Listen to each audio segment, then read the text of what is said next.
Nepal's president issues ordinance to amend Nepal Acts, sends another back for reconsideration. Over 1,500 officials set to be relieved of their posts. Nepal's Urban Development Ministry calls for registration of stranded citizens in Kathmandu. Assistance available for vulnerable settlements along Bagmati River and tributaries. World Press Freedom Day observed globally with focus on press rights and challenges. Nepal holds Solidarity March. Iran sets deadline for US to end naval blockade as tensions escalate. Trump says Iran proposal under review. Anti-government protests erupt in central Tel Aviv amid ongoing political tensions. Demonstrators demand political change and accountability. And 27 National Sports Council officials removed under new ordinance. Replacement process to begin soon.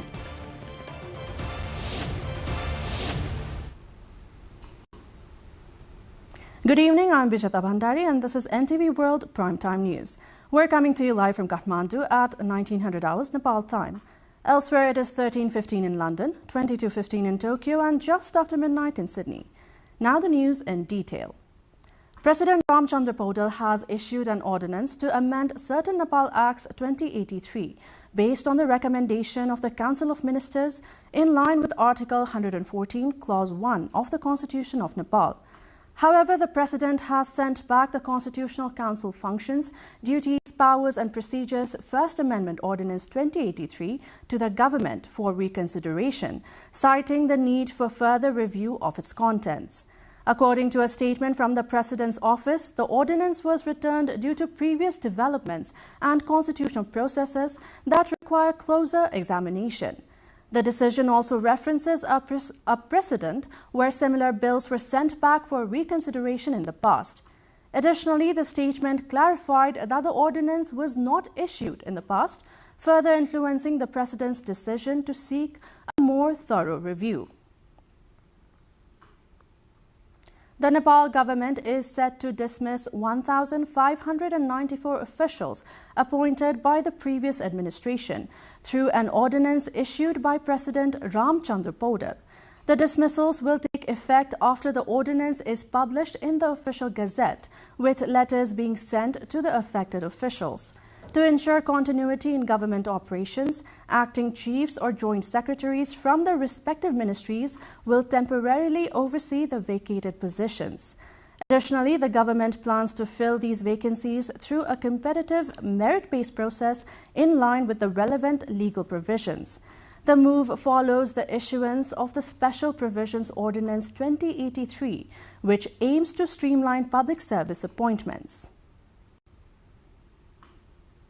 President Ramchandra Podal has issued a series of ordinances on cabinet recommendation, covering various sectors, prompting renewed discussion on their scope within Nepal's parliamentary framework.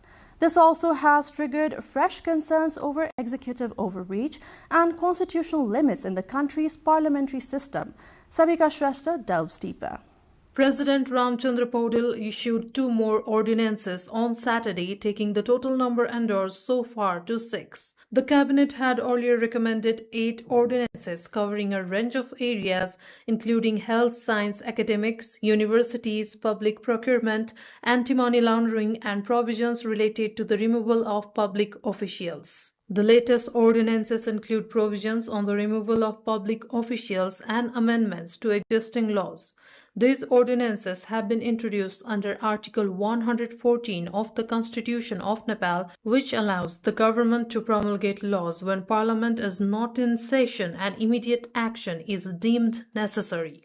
Under Article 114 of the Constitution of Nepal, government, if they feel the need and if there is no Parliament session is going on, in that time they can recommend an ordinance to the President, and based on that recommendation, the President of Nepal shall issue that ordinance, and that whether it is 1 or 10 doesn't matter. But this ordinance is not the final law, though it works as a law, but it has to be approved as soon as the Parliament sit down, the session of the Parliament sit down, so that it has to be approved by that. Until that time, it works as a law, and there is nothing wrong bringing 1 or 3 ordinances. However, the move has drawn criticism from opposition parties who accused the government of bypassing parliamentary scrutiny.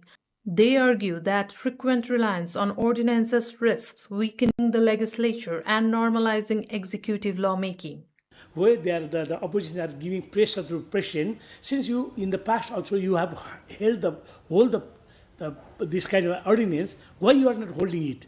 When it comes to the constitutional the Appointment Act, so it is right. The opposition may be right on that, but wrong things cannot justify repeating the same mistake in future as a rule. The government, however, maintains that the ordinances are part of a broader reform push aimed at streamlining governance, curbing political appointments, and addressing inefficiencies in key sectors. केही क्षेत्रमा कानुनको अभाव वा अस्पष्टता भएका कारण काम अगाडि बढाउन कठिन भइरहेको थियो। त्यस्ता कानुनी अवरोधहरू हटाएर तुरुन्त निर्णय गर्न कानुन आवश्यक थियो र हामीले अध्यादेश लिएर आयौं। सामान्य प्रक्रियाबाट संसदमा गएर विधेयक पारित गर्न एकदम फास्ट ट्र्याकमा काम गर्दाखेरि पनि कम्तीमा 3-4 महिना लाग्न सक्छ। त्यसकारण सरकारले द्रुत गतिमा प्रभावकारी रूपमा काम गर्न अध्यादेश सिफारिस गरेको। A key flashpoint has emerged over a proposed amendment related to the Constitutional Council. The President cannot hold any ordinance if it has been recommended by the Cabinet, means Council of Ministers. Maybe the bill can be held by the President, not the ordinance. Bill and ordinance is different. Bill is passed by the Parliament. Ordinance is recommended by the Council of Ministers. So, in case of ordinance, the President is under obligation under the Constitution of Nepal to promulgate or to issue that ordinance without any delay or without any questions. While the government has pushed it as a part of its reform agenda, President Paudel has opted instead to consult constitutional experts. Defending the move, Minister for Law, Justice and Parliamentary Affairs, Sobita Gautam, said ordinances are a constitutional tool to address urgent governance needs.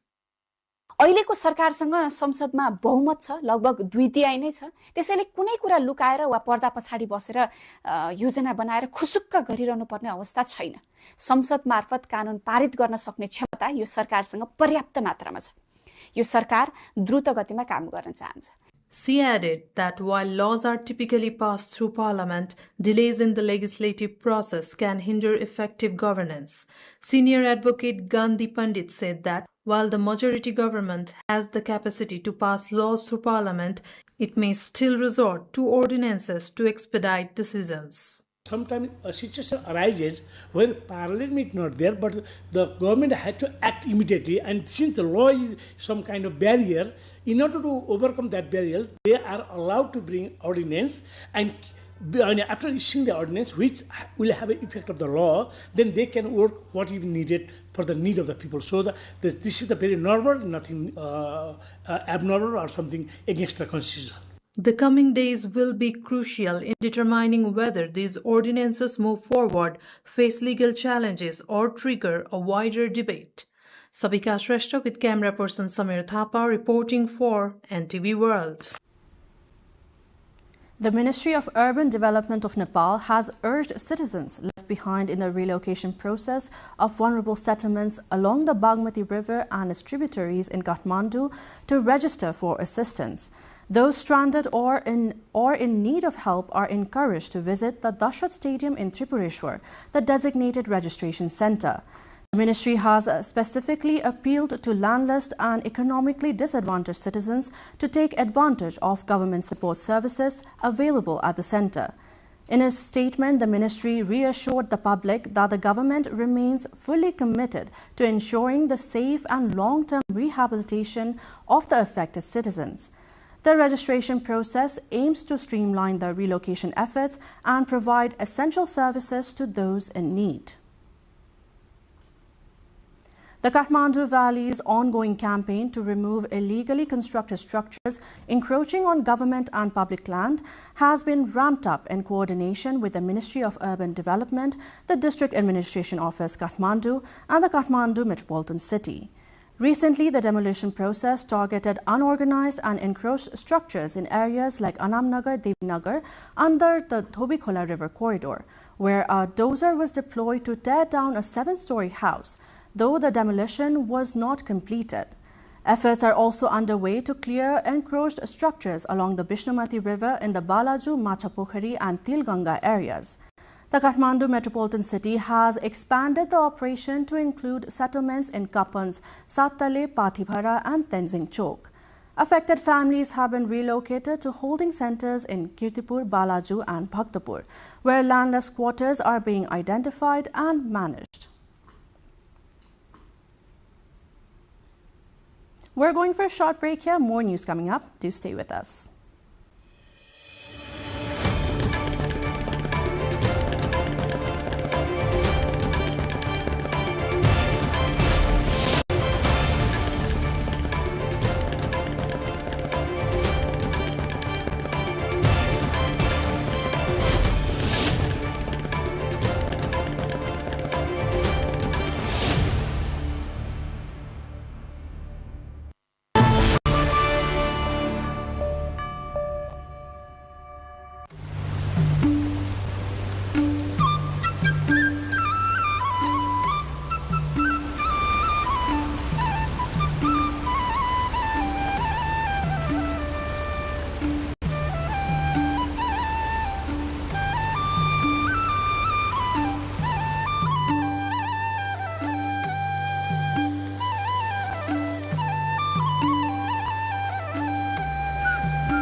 Welcome back. You're watching NTV World Primetime News. Now the remaining updates.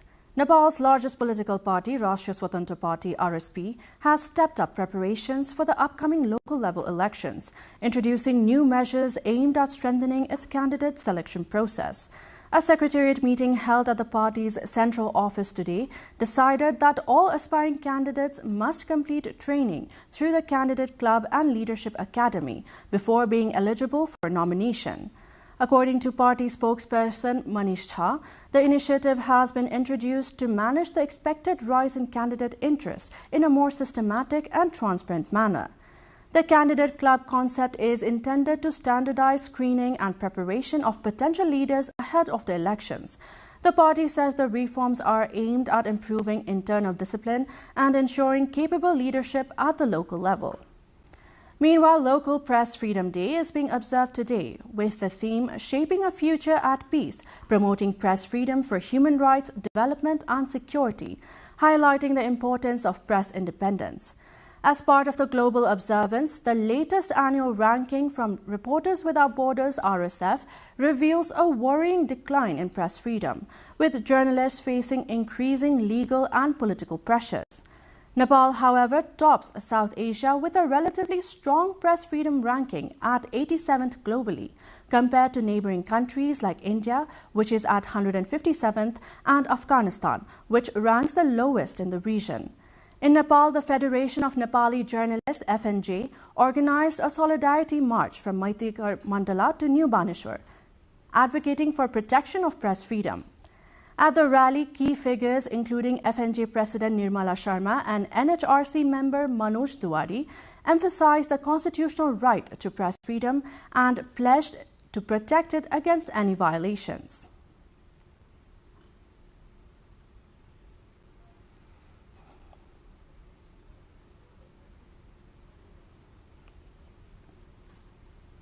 The construction of the 20-megawatt Rolwaling Khola hydropower project in Dolakha has been stalled for the past 11 months, severely delaying what was expected to be a key part of Nepal's largest domestically funded Upper Tamakoshi hydropower project.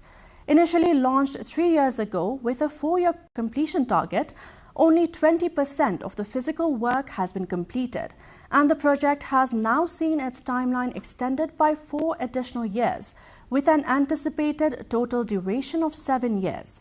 The halt in construction followed a notice from the Gauri Shankar Conservation Area project on July 4 last year, leading to the removal of workers, staff and equipment from the site.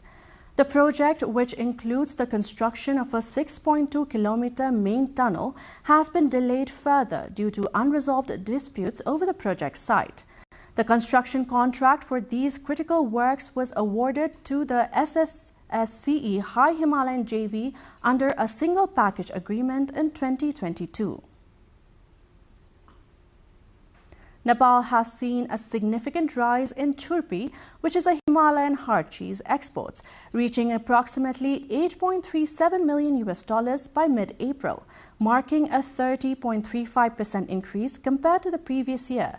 The total export volume also grew from 511,000 kilograms last year to 735,000 kilograms this year, according to Ishwar Kumar Humagai, Information Officer at Mechi Customs Office.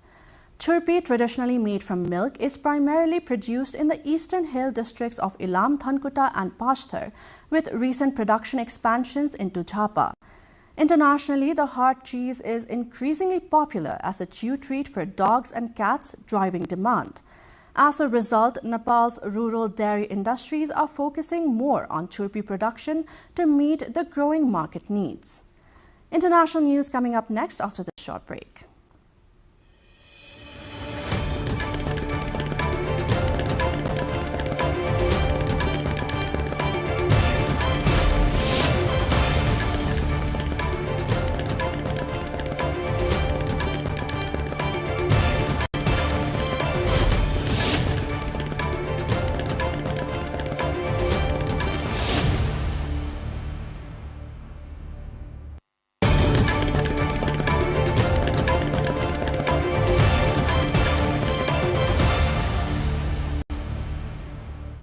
Iran's Islamic Revolutionary Guards Corps says it set a deadline for the U.S. military to end its blockade of ports, adding U.S. President Donald Trump must choose between an impossible military operation or a bad deal.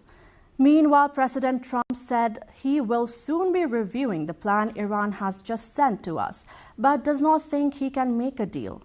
The comments come after Iran sent a 14-point plan to the U.S. calling for guarantees of non-aggression, the lifting of a naval blockade, and an end to the war on all fronts, including in Lebanon. Trump also said that Iran had not yet paid a big enough price for what it had done to humanity and the world over the past 47 years, further adding U.S. could restart Iran strikes if they misbehave. Maritime traffic through the Strait of Hormuz declined sharply this week, with daily transits falling to just 7 vessels on Thursday, half the volume recorded the day before, Belgium shipping analytics firm Kepler said in a social media update on Friday. Of the 7 vessels, 4 were outbound from the Persian Gulf and 3 inbound. 3 of the ships were identified as having links to Iran. The Strait of Hormuz handles roughly 20% of the world's seaborne oil flows. Iran tightened its grip on the vital waterway after Israel and the United States launched their joint strikes on Iran on February 28. The U.S. imposed a naval blockade targeting ships going to and from Iran. Meanwhile, the U.S. Department of Treasury warned Friday that any shippers paying tolls to Iran for passage through the strategic waterway are at risk of punitive sanctions. In other update, U.S. President Trump said the United States would cut way down on the number of American troops stationed in Germany amid what he described as a growing transatlantic rift over the Middle East war. He added that Washington was planning reductions greater than 5,000 troops, noting that U.S. had 36,436 active duty personnel in Germany as of December 31st, 2025. We're going to cut way down, and we're cutting a lot further than 5,000. Thank you very much.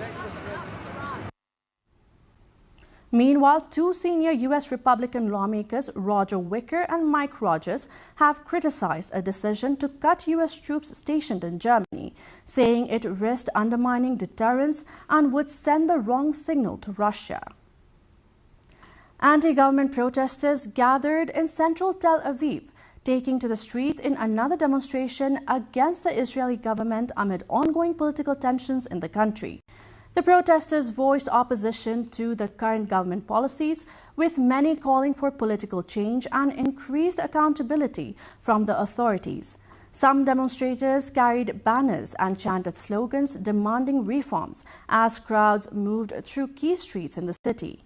The demonstration formed part of a broader pattern of recurring protests in Israel, reflecting sustained public dissatisfaction over key national issues.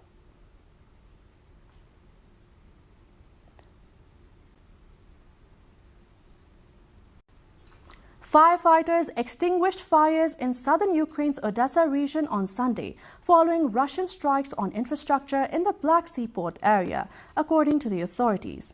2 people were killed in the attacks, including a truck driver working at a port facility, according to Regional Governor Oleg Kuiper, who shared details on social media. The strikes damaged parts of the port infrastructure in a region that serves as a key hub for Ukraine's maritime exports, with emergency services deployed to contain multiple blazes after the bombardment.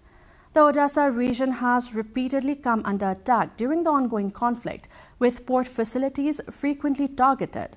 Authorities said emergency crews remained on site, assessing damage and clearing debris following the latest strikes. More from the international front and sports news coming up after the short break.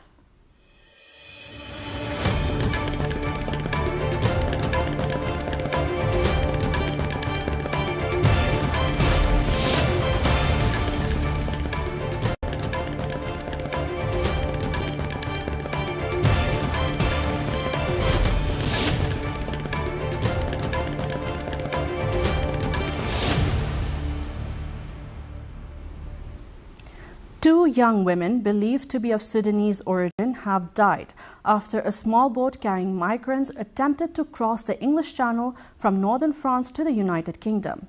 This comes as the English Channel remains one of the world's busiest maritime migration routes, with over 36,000 people crossing to the UK in 2024 alone, according to official UK Home Office figures.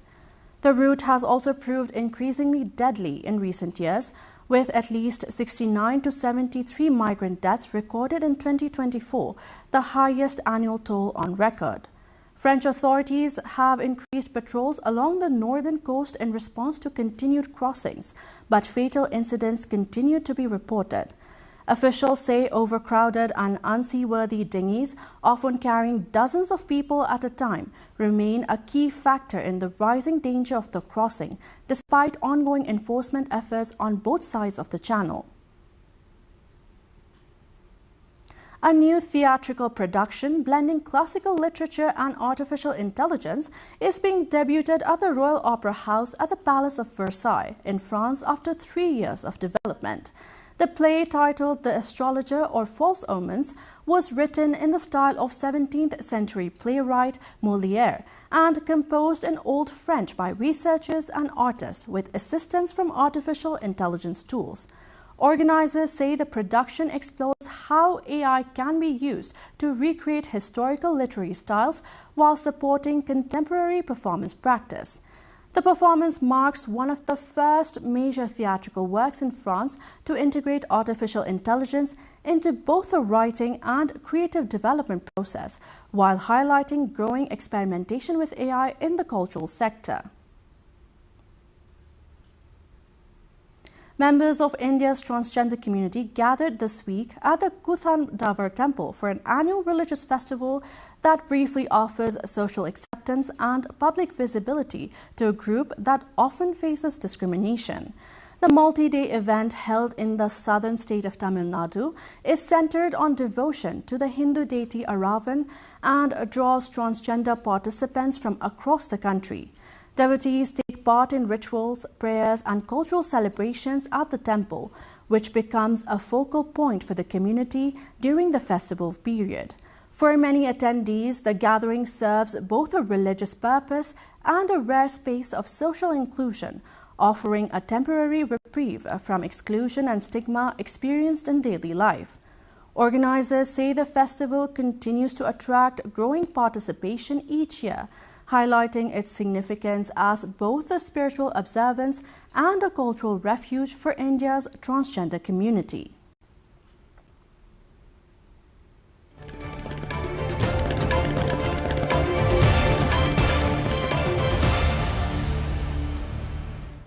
Those were the international updates. Now we move on to sports.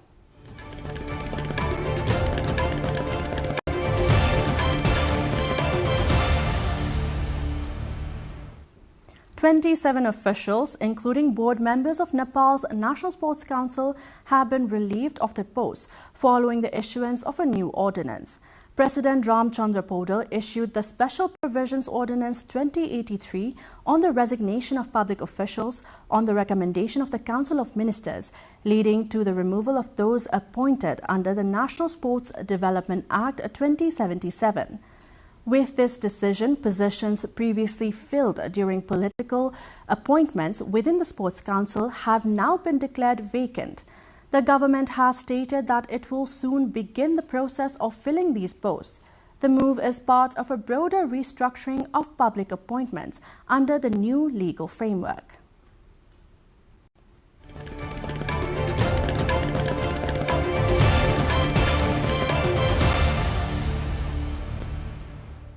And before we wrap up, here's a reminder of our top stories. Nepal's president issues ordinance to amend Nepal Acts, sends another back for reconsideration. Over 1,500 officials said to be relieved of their posts. Nepal's Urban Development Ministry calls for registration of stranded citizens in Kathmandu. Assistance available for vulnerable settlements along Bagmati River and tributaries. World Press Freedom Day observed globally with focus on press rights and challenges. Nepal holds Solidarity March. Iran sets deadline for US to end naval blockade as tensions escalate. Trump says Iran proposal under review. Anti-government protests erupt in central Tel Aviv amid ongoing political tensions. Demonstrators demand political change and accountability. And 27 National Sports Council officials removed under new ordinance. Replacement process to begin soon.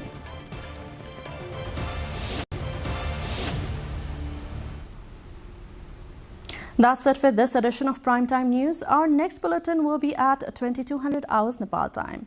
Meanwhile, do join us for our social media and get the latest updates from our official website at nepaltelevision.com. Thank you for staying with us. Have a wonderful evening ahead.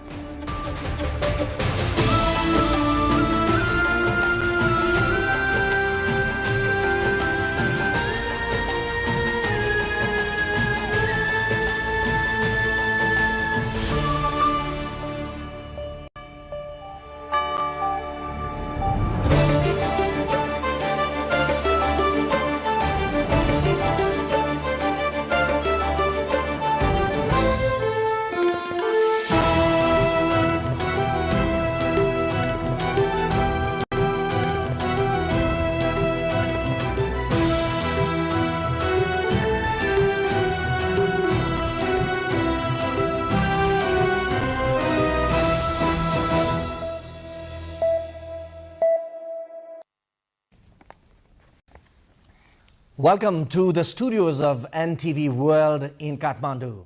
Public Service Broadcasting, PSB Nepal's new initiative to make Nepal more visible and audible to the global audience. Welcome on board.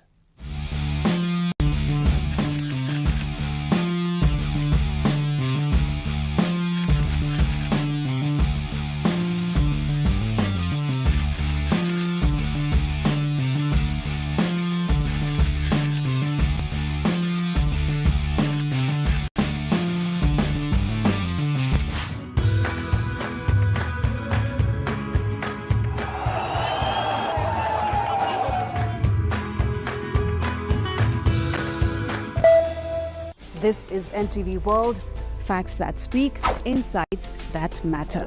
Telling the stories of a changing planet. NTV World, Nepal's perspective to the world. Exploring the heartbeat of Nepali creativity. This is NTV World. The power of story shaped by technology. NTV World. Unearthing Nepal's hidden heritage. Discovering the timeless Nepal. Telling stories that endure across centuries. Where culture breathes, stories bloom. When the world moves, we make a sense of it. NTV World. Taste of Nepal. Every recipe, every flavor tells the story. Journalism in the digital age. Fast, focused, verified. Stories hold power. Stories reflecting life. Stories of the hinterlands. Reporting for NTV World. This is NTV World. Welcome to News Hour. This is NTV World. Welcome to Primetime News. One story at a time. Crossing borders, connecting voices, where Nepal meets the world in dialogue. This is NTV World, Nepal's perspective to the world. Voices that connect Nepal to the world, bringing perspective, region and relevance to every story. NTV World, Nepal's perspective to the world. Stand by. Mic is on. 3, 2, 1, cue. We are NTV World.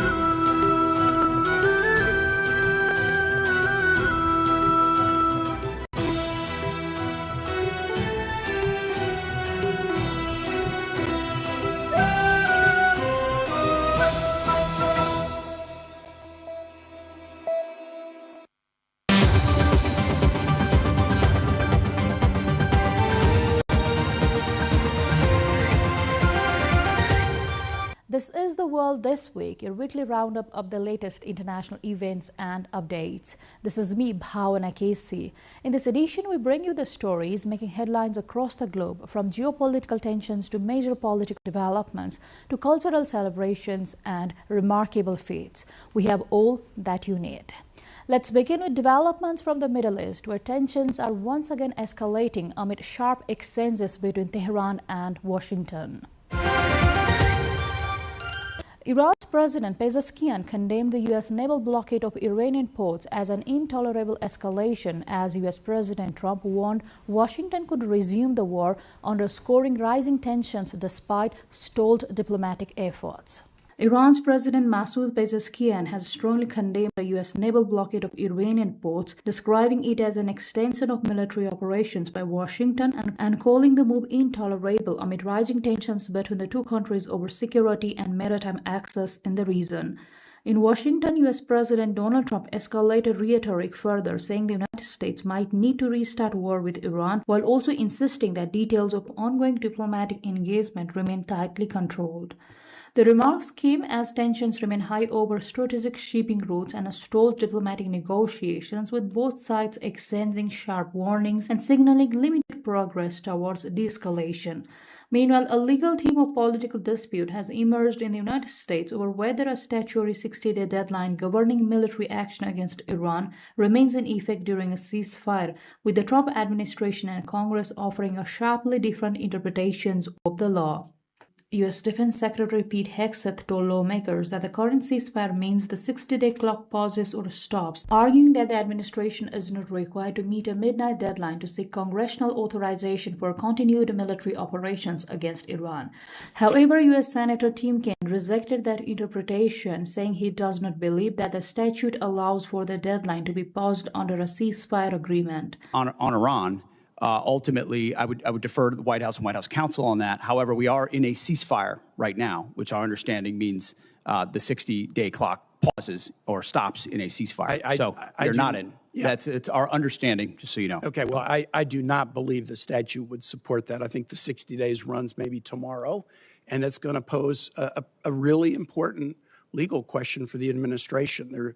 We have serious constitutional concerns, and we don't want to layer those with additional statutory concerns. I yield back, Mr. Chair. The 60-day limit triggered when President Donald Trump notified Congress in early March of military strike.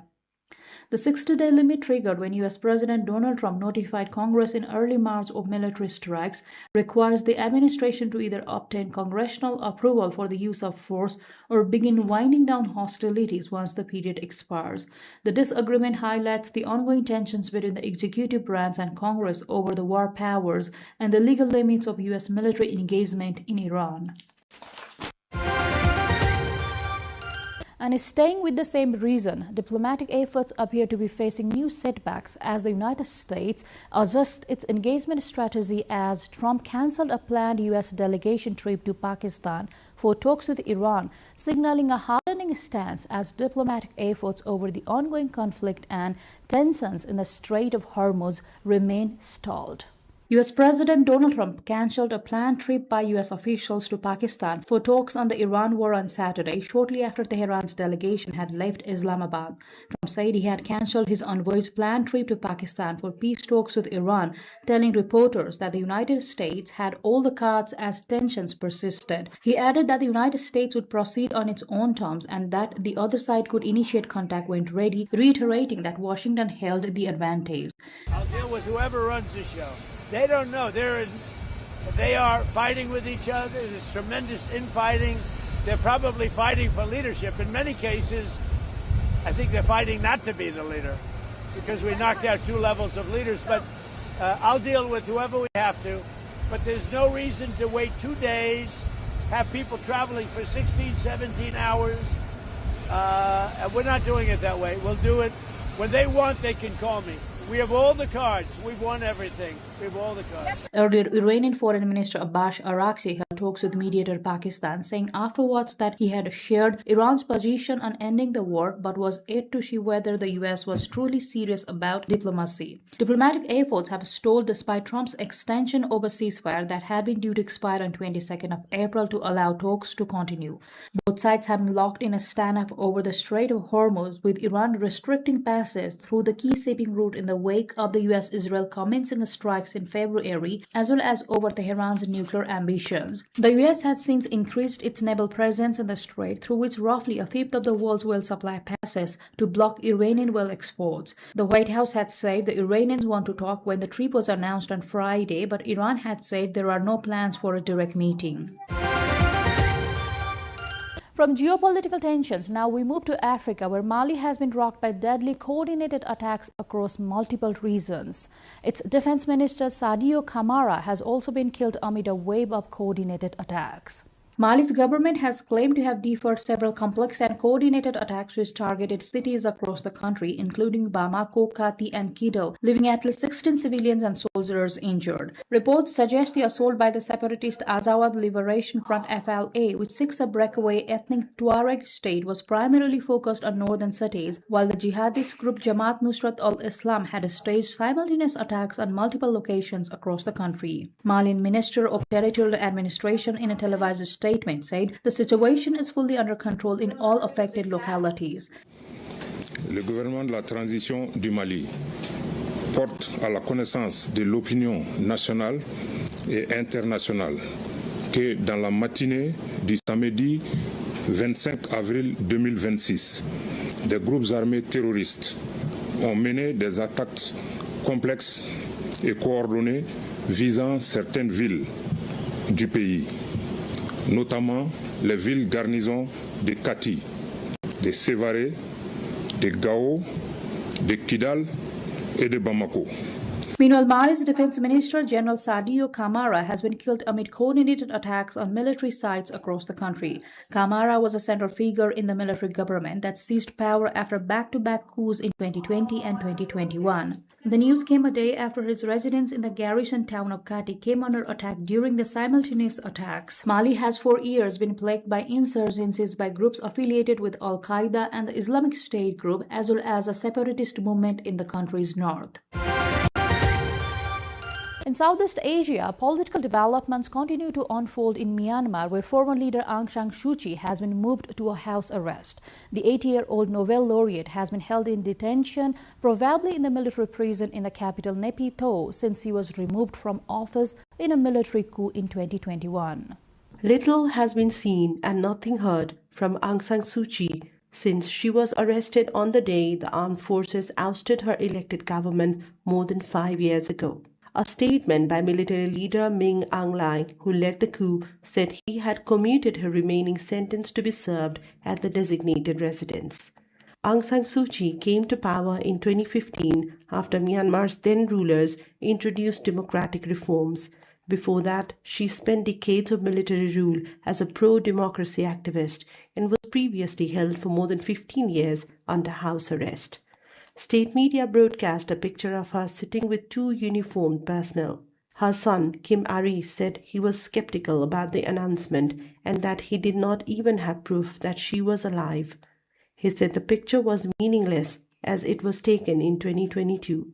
Prior to the announcement, nothing was known about her health or living conditions, and Kim Aris said in December he had not heard from her in years. The coup leader Min Aung Hlaing is eager to end his regime's international isolation and appears more confident after a string of battlefield wins against armed opposition groups.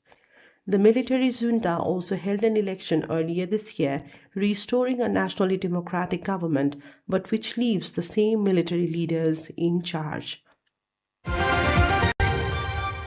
Meanwhile, in the United States, security concerns have once again come into focus following a shooting incident at a high-profile event in Washington. U.S. President Trump voiced strong support for the United States Secret Service while praising agents for swiftly neutralizing the attacker and securing the guest.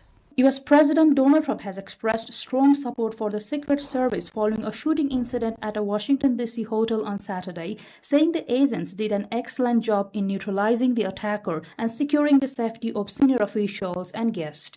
Speaking after the incident, U.S. President Trump said he was not alarmed during the attack, stating that he was not worried and that he understood life in what he described as a crazy world. I wasn't worried.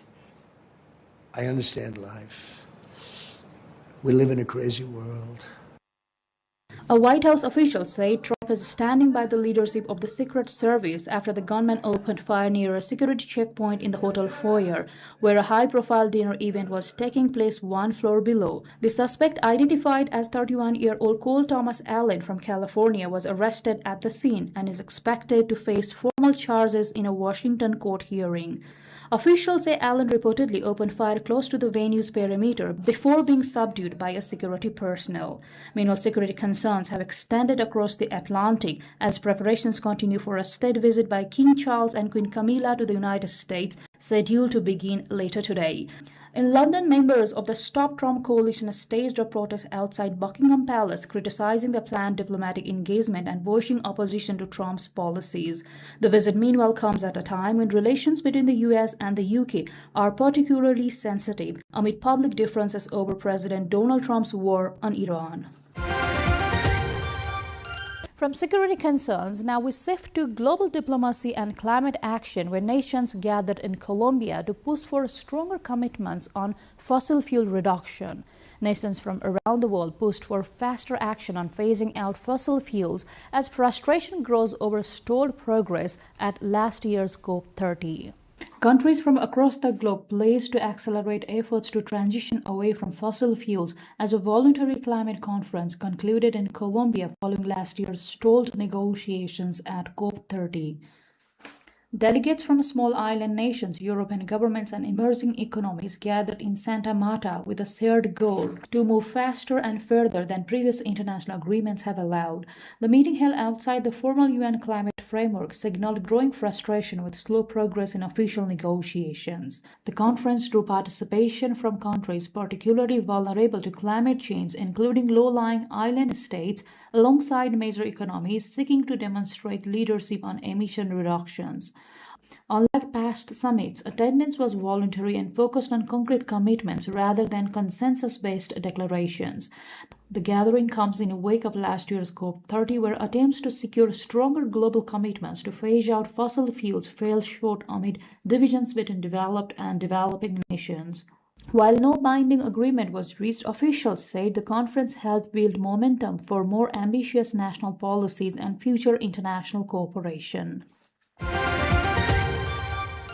In Europe, Ukraine has marked a solemn milestone, remembering victims of one of the world's worst nuclear disasters. Kiev marked 40 years since the Chernobyl nuclear disaster with a memorial ceremony attended by survivors and emergency workers, honoring victims of the 1986 reactor explosion that released radioactive contamination across Europe and much of Ukraine. On April 26, 2026, 40 years after the worst nuclear disasters, flowers were laid at the monument to the victims of Chernobyl. Around 50 people attended the event, including liquidators who took part in the aftermath of the 1986 accident. The disaster happened during a late-night safety test on reactor number 4. Due to a combination of flawed reactor design and operator errors, the reactor became unstable and exploded, releasing massive amounts of radioactive material into the atmosphere. The explosion and subsequent fire sent a radioactive cloud across large parts of Europe, contaminating land, water, and air far beyond the immediate area. The liquidators described their roles in the early response and long-term containment efforts. Some were involved in evacuation operations and the transport of materials to the reactor site in the first days after the explosion, later working in shifts on machinery under hazardous conditions. Others were mobilized through military enlistment and served for months in 1986, taking part in the construction of metal structures and the protective sarcophagus. In the immediate aftermath, 2 plant workers died from the explosion, while dozens of emergency responders and firefighters later succumbed to acute radiation sickness. Thousands more people were exposed to dangerous levels of radiation, leading to long-term health issues, including increased rates of cancer. The Chernobyl disaster had far-reaching consequences. It exposed major flaws in nuclear safety practices, led to sweeping reforms in reactor design and international regulations, and significantly impacted public perception of nuclear energy worldwide. Decades later, it remains a powerful reminder of the risks associated with nuclear power when safety systems fail. In the Middle East, however, there was a rare moment of celebration as hundreds of couples took part in a mass wedding ceremony in Gaza, offering a rare moment of celebration and relief for families facing economic hardship in the enclave. Around 300 Palestinian couples took part in a mass wedding ceremony in Deir el-Balah in the central Gaza Strip. The event, dubbed the Dress of Joy 2, marks the second round of a mass wedding initiative organized by the United Arab Emirates. Officials said the ceremony aims to support young couples facing economic hardship, providing financial assistance and essential wedding arrangements. The gathering brought together families and community members in a rare moment of celebration amid ongoing challenges in the enclave. The ceremony also symbolized resilience and unity among Palestinians living under difficult conditions. Organizers highlighted the importance of fostering hope and stability for the younger generation. Participants expressed gratitude for the support, describing the event as a memorable and uplifting experience. From social celebration to sports inclusion, Mexico has hosted a landmark football final showcasing visually impaired women athletes. The event also highlights the growing prominence of inclusive para-sports in the country. Players from Puebla's Topos and Mexicali's Linces competed in a closely contested women's football final for visually impaired athletes at the Utopia Michuca Sports Complex in Mexico City. The match featured intense physical and tactical competition as both teams battled for control of the ball, demonstrating high levels of coordination, communication, and spatial awareness required in visually impaired football. Organizers said the tournament is part of a broader effort to promote inclusive sports opportunities and provide competitive platforms for athletes with visual impairments across Mexico. The final drew attention to the growing development of adaptive sports in the country, highlighting both the athletic skills and resilience of the participants as they competed at the national level. The event also underscored increasing investment in the para-sports infrastructure and training programs aimed at supporting athletes with disabilities. Spectators and supporters applauded the players' performance, emphasizing the competitive quality of the match. Officials said such tournaments are helping to raise awareness and visibility of inclusive sporting disciplines nationwide. Meanwhile, in South Asia, environmental concerns are growing over the future of the Bengal tiger in Bangladesh's Sundarbans, as conservationists warn that the region's iconic Bengal tigers are increasingly under threat from habitat loss, climate change, and poaching.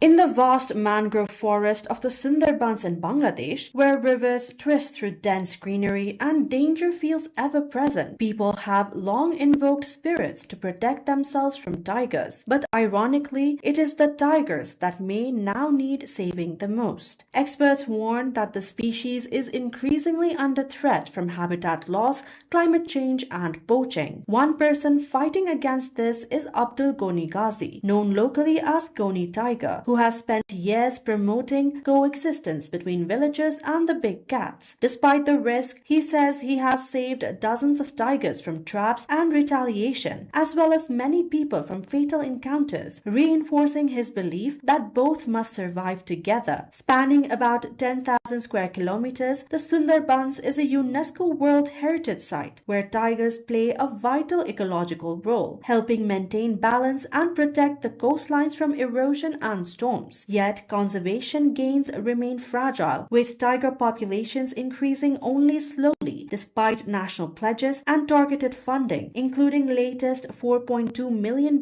project. Rising sea levels, stronger storms, and human encroachment are steadily shrinking viable habitats, pushing the animals into closer contact with the people. At the same time, poaching and the decline of prey species such as deers continue to threaten their survival, even as strict laws such as 12-year jail term and $15,000 fine attempt to curb the illegal trade. Still, conservationists hold on to cautious hope that with sustained effort, the delicate relationship between humans and tigers in the Sundarbans can endure.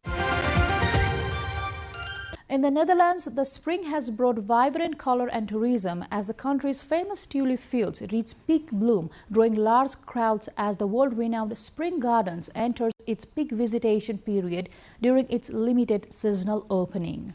Millions of tulips have reached full bloom at the height of the spring season at the world-renowned Keukenhof Floral Park in Lisse, South Holland, drawing large crowds as the seasonal attraction enters its peak visitation period. Often referred to as one of the most iconic spring gardens in the world, Keukenhof opens for a limited 8-week window each year, during which it welcomes tens of thousands of visitors daily from across Europe and beyond. The park showcases meticulously arranged displays of tulips in a wide range of colors and varieties, forming expansive floral landscapes that are central to the Netherlands' horticulture identity. Officials and horticulturists say this year's bloom has been particularly vibrant, supported by favorable seasonal conditions that have contributed to uniform growth and strong flower density across the park's themed gardens and open fields. Visitors continue to travel in large numbers to experience the peak flowering period, which is considered the highlight of the Keukenhof season. The site remains a major contributor to Dutch tourism, while also serving as a global showcase for the country's flower cultivation industry and export strength in ornamental horticulture. In Scotland, thousands came together for the ancient Beltane Fire Festival, celebrating the symbolic arrival of summer through fire rituals, performance, and tradition. An estimated 5,000 spectators gathered on Calton Hill in the Scottish capital to mark the annual Beltane Fire Festival, a modern-day revival of ancient Celtic tradition celebrating the arrival of summer and the renewal of life. Held every year since 1988, the event transforms the hilltop into a theatrical display of fire, drumming, and performance art, drawing crowds despite cold spring night conditions. Organizers say the festival is inspired by ancient seasonal rituals traditionally associated with the transition from winter to summer. Central to the celebration is the symbolic story of the Green Man, representing nature and rebirth, and the May Queen, representing the fertility and the cycle of growth, whose ritual interaction marks the festival's ceremonial turning point. The event, which has become one of Edinburgh's most distinctive cultural gatherings, blends folklore, performance, and community participation, attracting both locals and international visitors. Well, this brings us to the end of this episode of The World This Week. We hope you enjoyed as much as we did bringing it to you. We shall see you again next week with a new episode. Also, do follow us on our website www.nepaltelevision.com, our social media handles, as well as our YouTube channel. Till then, take care and bye-bye.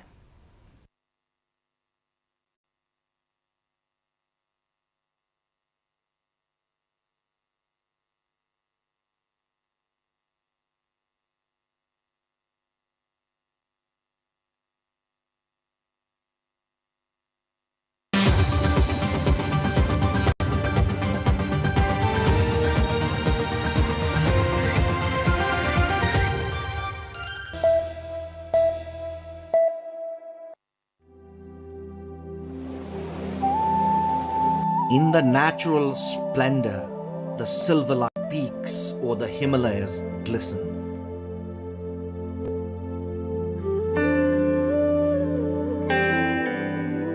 Cradling a pond filled with milk in its lap, the Numbur Himal gleams. The Dudkunda, meaning a milk pond in Nepal's northeastern district of Solukhumbu, is truly the gateway to the paradise.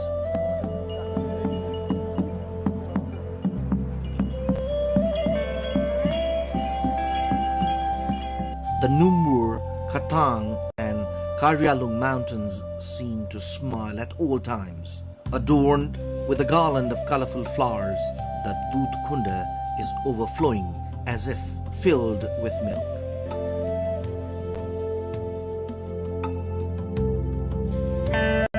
The very sight defines nature at its best.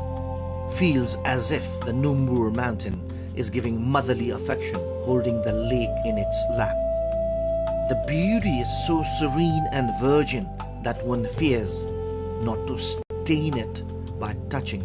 Indeed, Dudkunda is nature at its purest form. Located at Solu Dudkunda municipality, Taksindu, the natural paradise draws many visitors.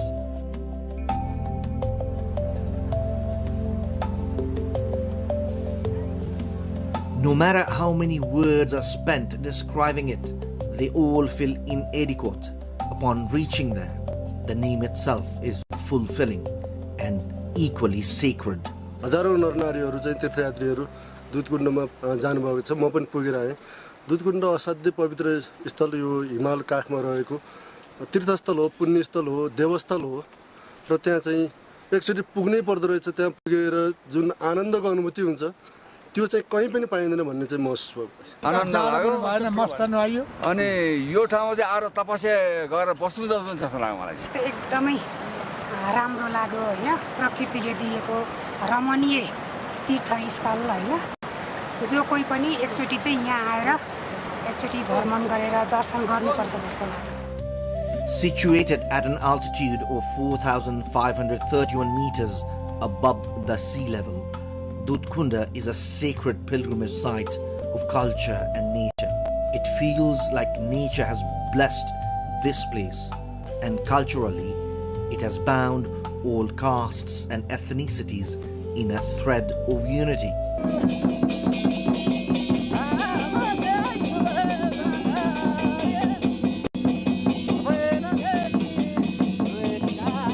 There are various legends and sayings about Dudkunda. One argument is that the pond was formed during the creation of the Himalayas and was discovered by local sheep and yak herders. According to another legend, in ancient times, a yak would go to a stone where the pond is located and offer its milk every day.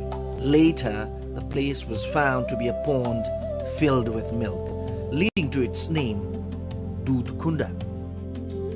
This has also led to the belief that gods and goddesses reside here. There are 3 different routes to reach Dudkunda. One route is through Salleri, Faplu, Taksindu and Sasra Beni. Another route goes via Lukla, the gateway to the Everest, through Nunthala, Taksindu and Sahasra Beni. Nature has truly blessed the Solu Dudkunda municipality.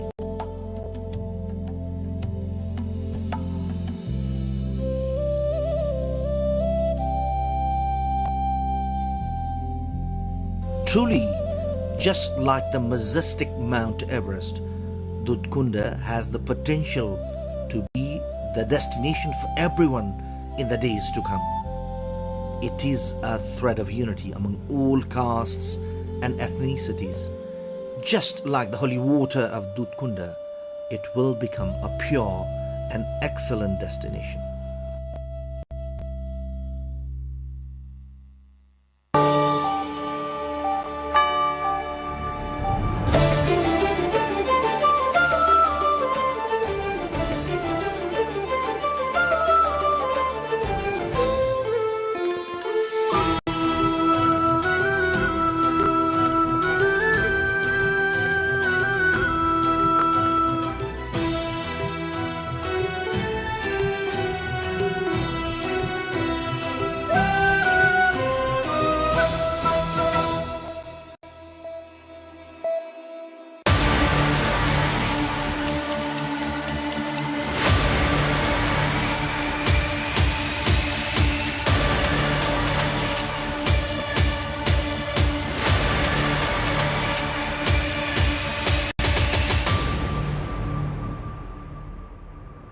Welcome to Declassified Beyond the Brief with me, Devendra Subedi. Today we bring you the story from the alleys of Kathmandu to NASDAQ, which is the US stock exchange. The gentleman we have with us today recently hit headlines in Nepal as a successful entrepreneur whose company, Fuse Machines, a company working in the field of artificial intelligence, which we call AI, made its debut at the NASDAQ, or the US stock exchange.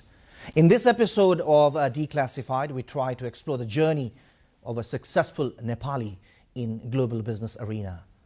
Artificial intelligence itself, changing trends in global business world, Nepali identity abroad, and much more. Dr. Samir Maske, a change maker, computer scientist and educator, has spent his career at the crossroads of innovation and education.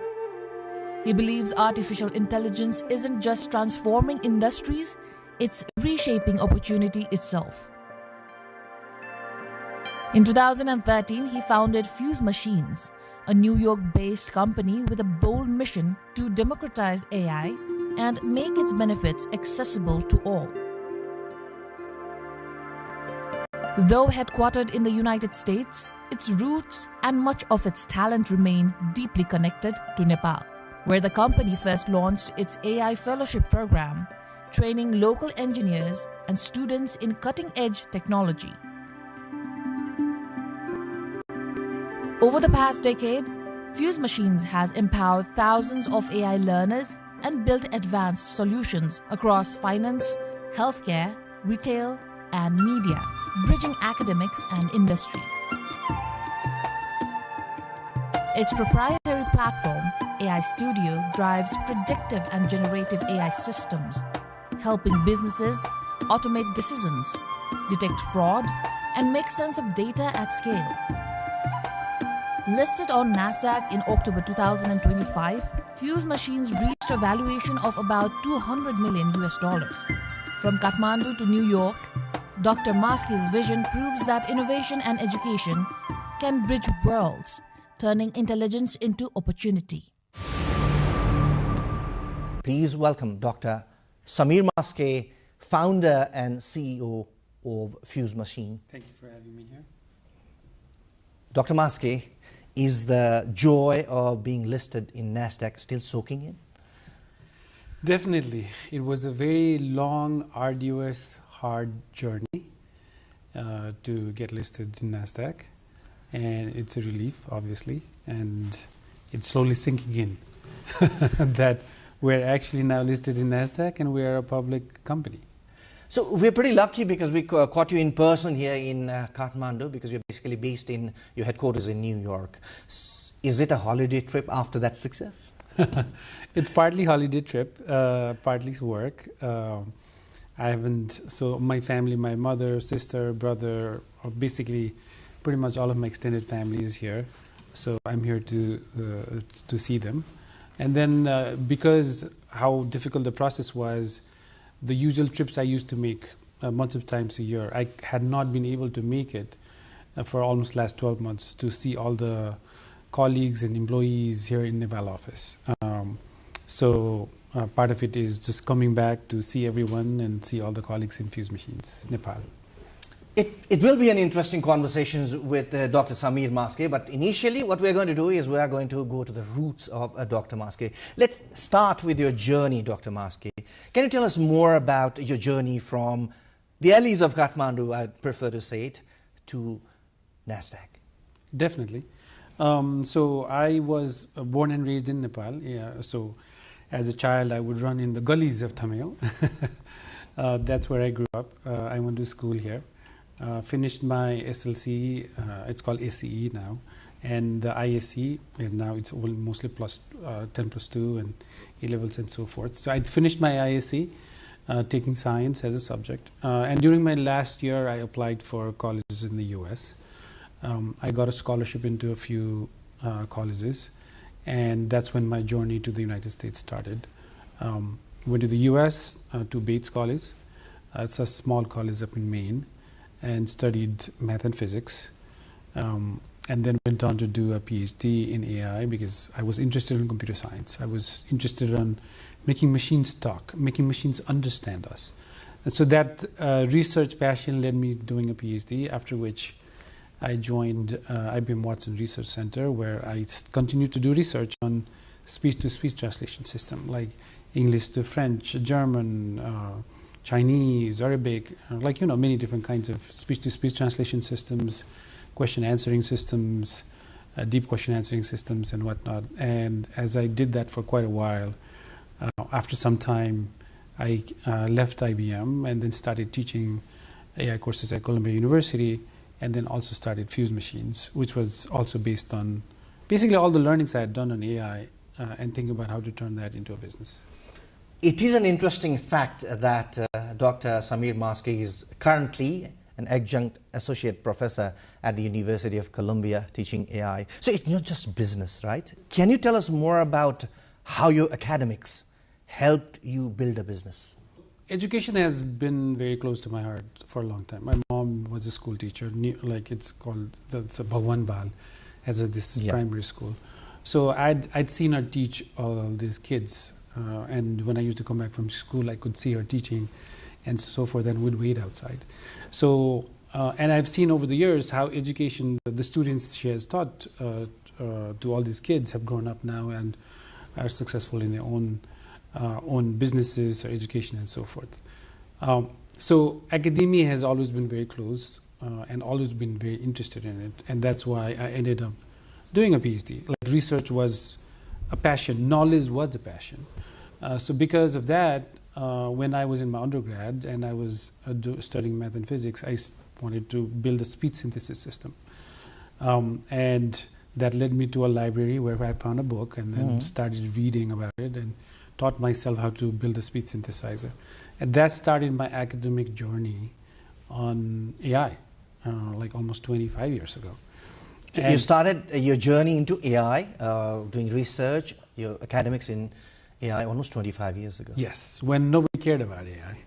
Right now, AI is, like, everybody talks about AI, but 25 years ago, nobody cared. And it was just your interest on how things work as an engineering field. I'd be wrong if I say your interest was only in IT at that time. In fact, 25 years ago, you were already targeting your zeroing on your interest area as AI then 25 years ago. Yes. In fact, the first, I had built this Nepali text-to-speech synthesizer, which is making machines talk in Nepali. And I released it as an open source software. I did a presentation at NAST, at the time RONAST, and I gave a presentation on how to build a Nepali speech synthesis, like making machines speak in Nepali. And that was 24 years ago. How was the reaction after that? Did anybody come back and consult you and try to develop that into a new thing in Nepal? It was good, like at the moment but it didn't materialize into anything else out of it. So we released that open source. But Nepal was pretty far behind in computer science, IT, especially 20-something years ago.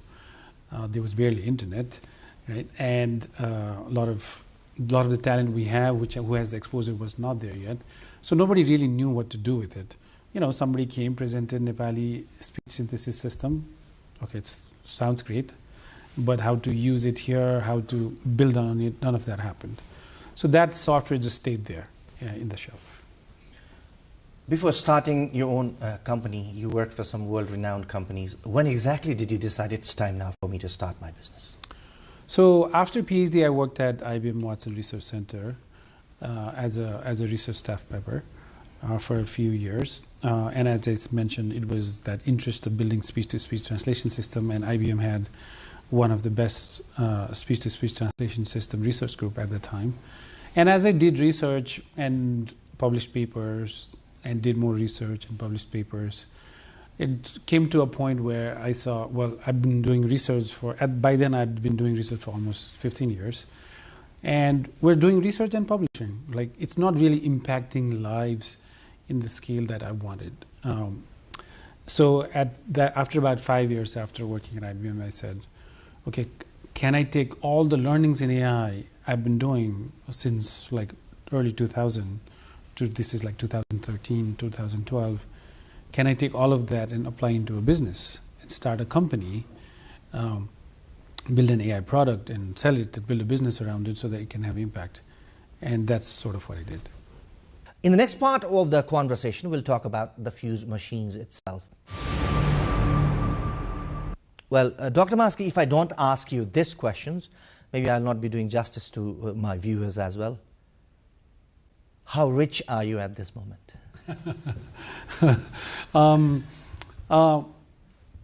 It all depends on how one perceives wealth, right? At the end of it, what matters is the family and health. For me, that's the most important thing, the family and being there and making an impact and so forth. The total market cap when it for the deal was 200 million. Post money is 280 million. And the opening at that opening at $10. It has gone down and is opened at less. So as the share prices move back and forth, you know, it could come down, it could go up, and so forth. But it's no longer just me, right? It's all of our employees. Many of our employees are shareholders. A lot of the investors are shareholders. Is it possible for a Nepal-based company to be enlisted globally, like in NASDAQ or in other global share market or stock exchanges? Is it possible? It has to be US-based. I think from legality perspective, at least Nepal laws do not allow a fully Nepali company to be listed in NASDAQ because of some of the old rules and laws around Nepali citizens' rights of owning foreign assets and foreign shares and so forth. If that changes, then definitely so. As of right now, it has to be, at least as of right now, if there are companies that are headquartered in the US and is based in the US, but have, you know, significant presence and have origins in Nepal, they can definitely list in NASDAQ. So you are the first company that was founded by a Nepali person of Nepali origin to be enlisted in NASDAQ. How big is it?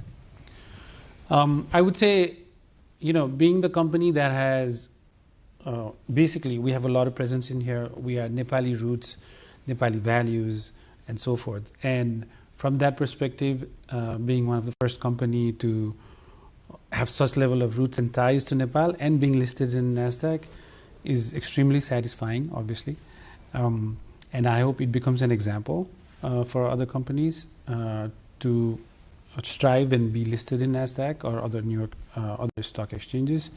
And I hope we are the first among many to do that. What's your next business plan? Like, you are spreading slowly into a global business. You are already in South America, in some of the countries in North America, Canada, US, also Nepal-based, you said. So what's your next plan to promote the business globally? Especially as a public company, growth is one of the most significant metric that everybody looks at us from, right? So from that perspective, one of the biggest focus would be growth. Both organic growth with with our own team doing more sales and so forth, and with inorganic growth as well, with potential acquisitions and M&A activities and so forth. As far as the scaling out from just the US and Nepal, we've already on multiple countries, and we will continue to expand based on the needs of the clients, based on where we see the most value being generated and where the growth from sales happens. There must have been challenges in the journey. Right now, as you said, you started it in 2013, almost 12 years of hard work, promotion, dedication, vision, innovation, as you said, right? As I have seen, as I saw myself, most of the Nepalese or Nepali diaspora in the US, I found a lot of youngsters working in the field of IT. So what are the challenges for, let's say, Nepali youngsters in the US or even in Nepal to build a business in IT or AI at present? What are the major challenges that you would suggest they should resolve those first? Particularly in Nepal? Nepal, as well as the Nepali diaspora in the US who want to emulate your steps. I would say Nepali diaspora has an easy. I mean, starting a company is not easy, obviously, but if you look at the challenges, the youth in Nepal, they are faced with more challenges on trying to start a business and scale it. I would say there are various reasons for it, and there are many kinds of challenges. And one of the biggest challenges I would say is on funding, because especially as a smaller company, as a smaller startup, funding, you do need funding to sustain the company as you try to figure out product market fit, service market fit, and you need to be able to sustain that while you might not be making a lot of revenue. Especially if you want to go for, solving very extremely hard problems, you might not have a revenue coming in soon.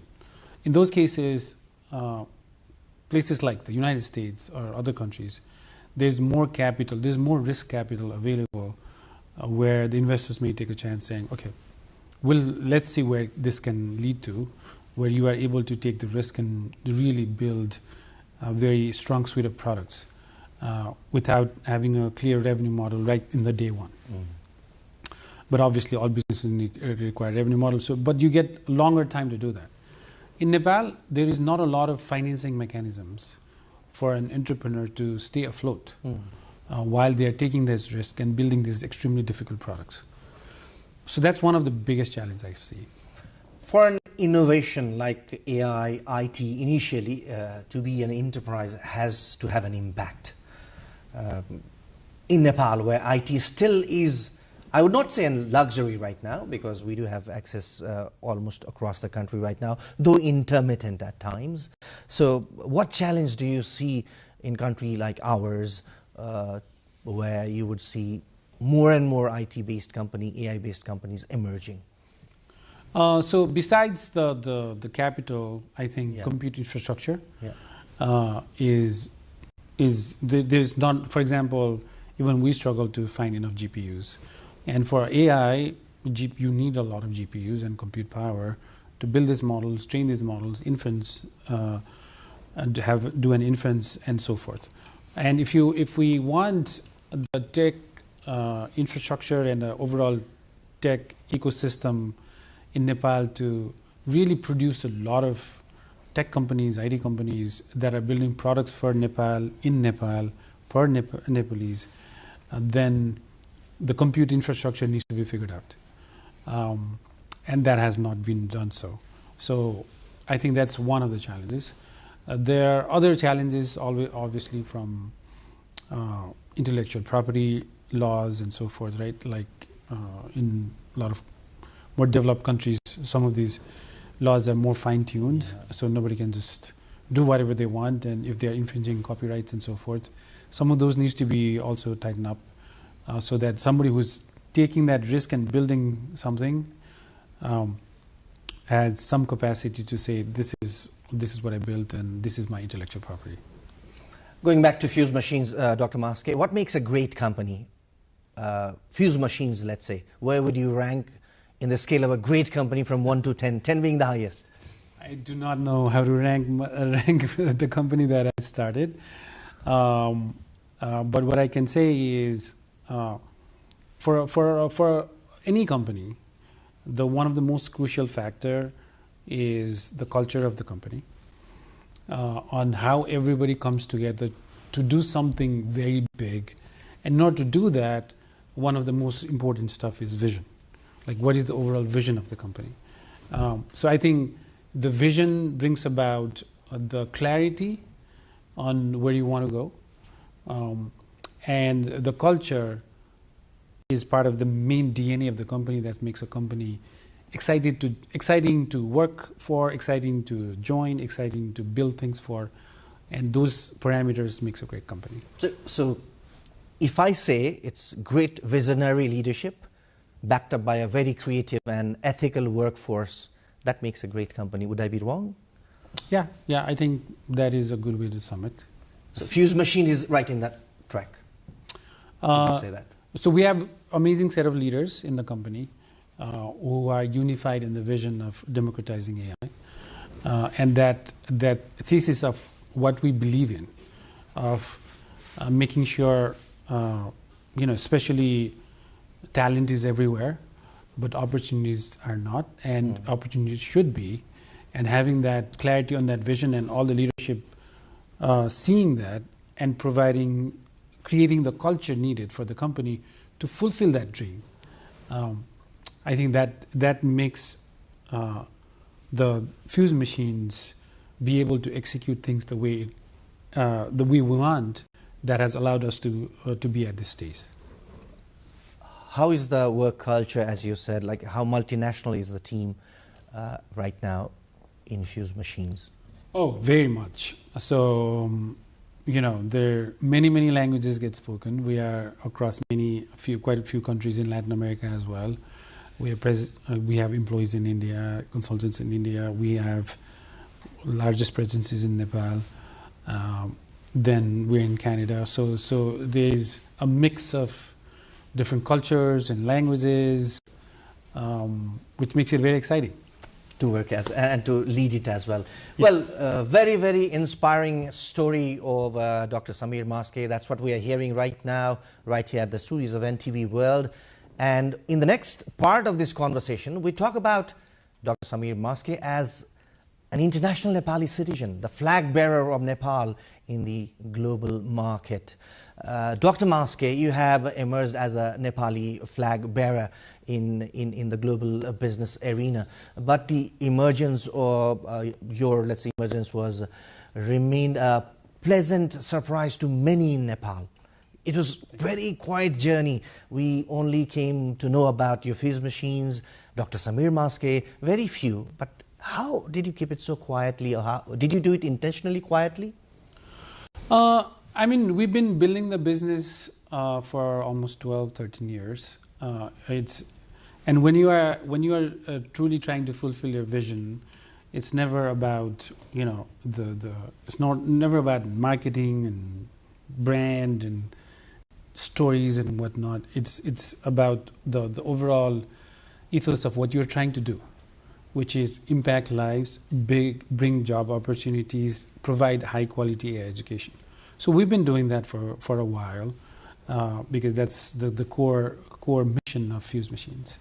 And as we have done it, people have heard about some of the fellowship programs we have done. So we started AI Fellowship, Fuse Machines AI Fellowship, almost 7-8 years ago. I took some of my courses and packaged it and then taught it here to a surprisingly amazing results, which allowed us and said, okay, we should take that and make it a full-blown AI Fellowship program.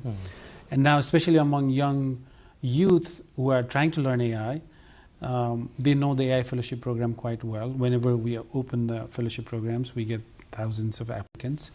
So, it's among the community of AI and engineers, people do know about Fuse machines, but probably maybe not in a broader Nepal view. Anyway, it has been a very successful journey, but can you define success now? It's a very, let's say, ambiguous question I might be asking, but for you, what is success? How can you define it, relating it to you personally? So, success, the word success could mean different things for different people, right? Depending on the age, depending on where you're at the stage of life and so forth. For a young kid, passing that final exam and getting 100% is the success. For a global world leader, making, impacting millions of lives is probably a success. So it means different things for different people. If I had to think about that word itself, what comes to my mind is family, being there for them. My wife, my kids, my mother, my sister, brother, and so forth, and being there when they need me, and being able to share the experience as a whole together is a success. Has it changed you a bit, the success that you've achieved in the last few years, especially after, let's say, the enlisting in the US stock exchange? Has it changed you personally? Has your life changed, or it's still the same? No, nothing has changed. It is still the same. I mean, there's been a bit of exposure here, and there's been news articles and whatnot, but no, nothing has changed on a day-to-day life. Well, Dr. Maske, being a Nepali citizen originally, Was it difficult or easier for you to work in the US, especially when you were trying to build up a business? US is a melting pot of pretty much all citizens around the world, of all ethnicity, races, and so forth. I went as a very young kid, right, right after high school, and it didn't make as much of a difference, especially when you are among the students who are all there to study. Nepal definitely has that charm for a lot of people, where they learn about Mount Everest, they learn about the culture here, and so forth. From a perspective of having deep roots and values that have been instilled to me by my mom and the family, has definitely helped.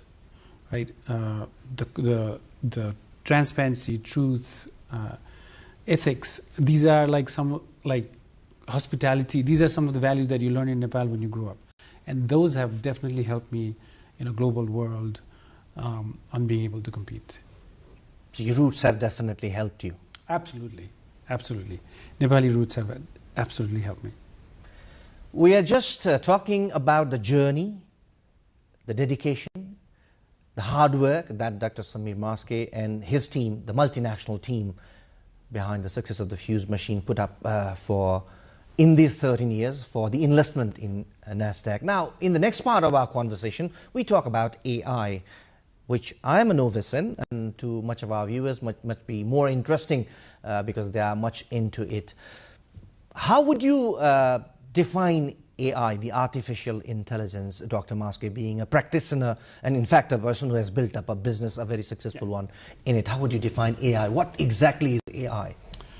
You can think of it as a machine that takes input, does a reasoning on it, and produces an output that is useful for humans. If I were to define it in the simplest form, that's what it would be. That reasoning system that sits in the middle, taking input and producing outputs that's useful for humans. Is it still an evolving technology, or it's at its peak? In the next 5 years, how would it evolve, if it's evolving? It is still very evolving. And the pace of evolution, or the change in AI and the tech behind AI, is unlike I've ever seen before. Right? Like, I did research in question answering system. The natural language processing world has been my life from PhD to at IBM to teaching, all of that. But over the last 5 years, suddenly everything has changed in AI. A lot of things have changed. So the speed at which AI is changing is extremely rapid, and it will continue to do so. Definitely there is a little bit of overhype where people think, like when I talk to some enterprise C-suite, they think, they may have heard and read and whatnot, and they think everything under the sun can be solved with AI, which is not the case. But it can do a lot at the moment. Where do you see the technology in the next 5 years?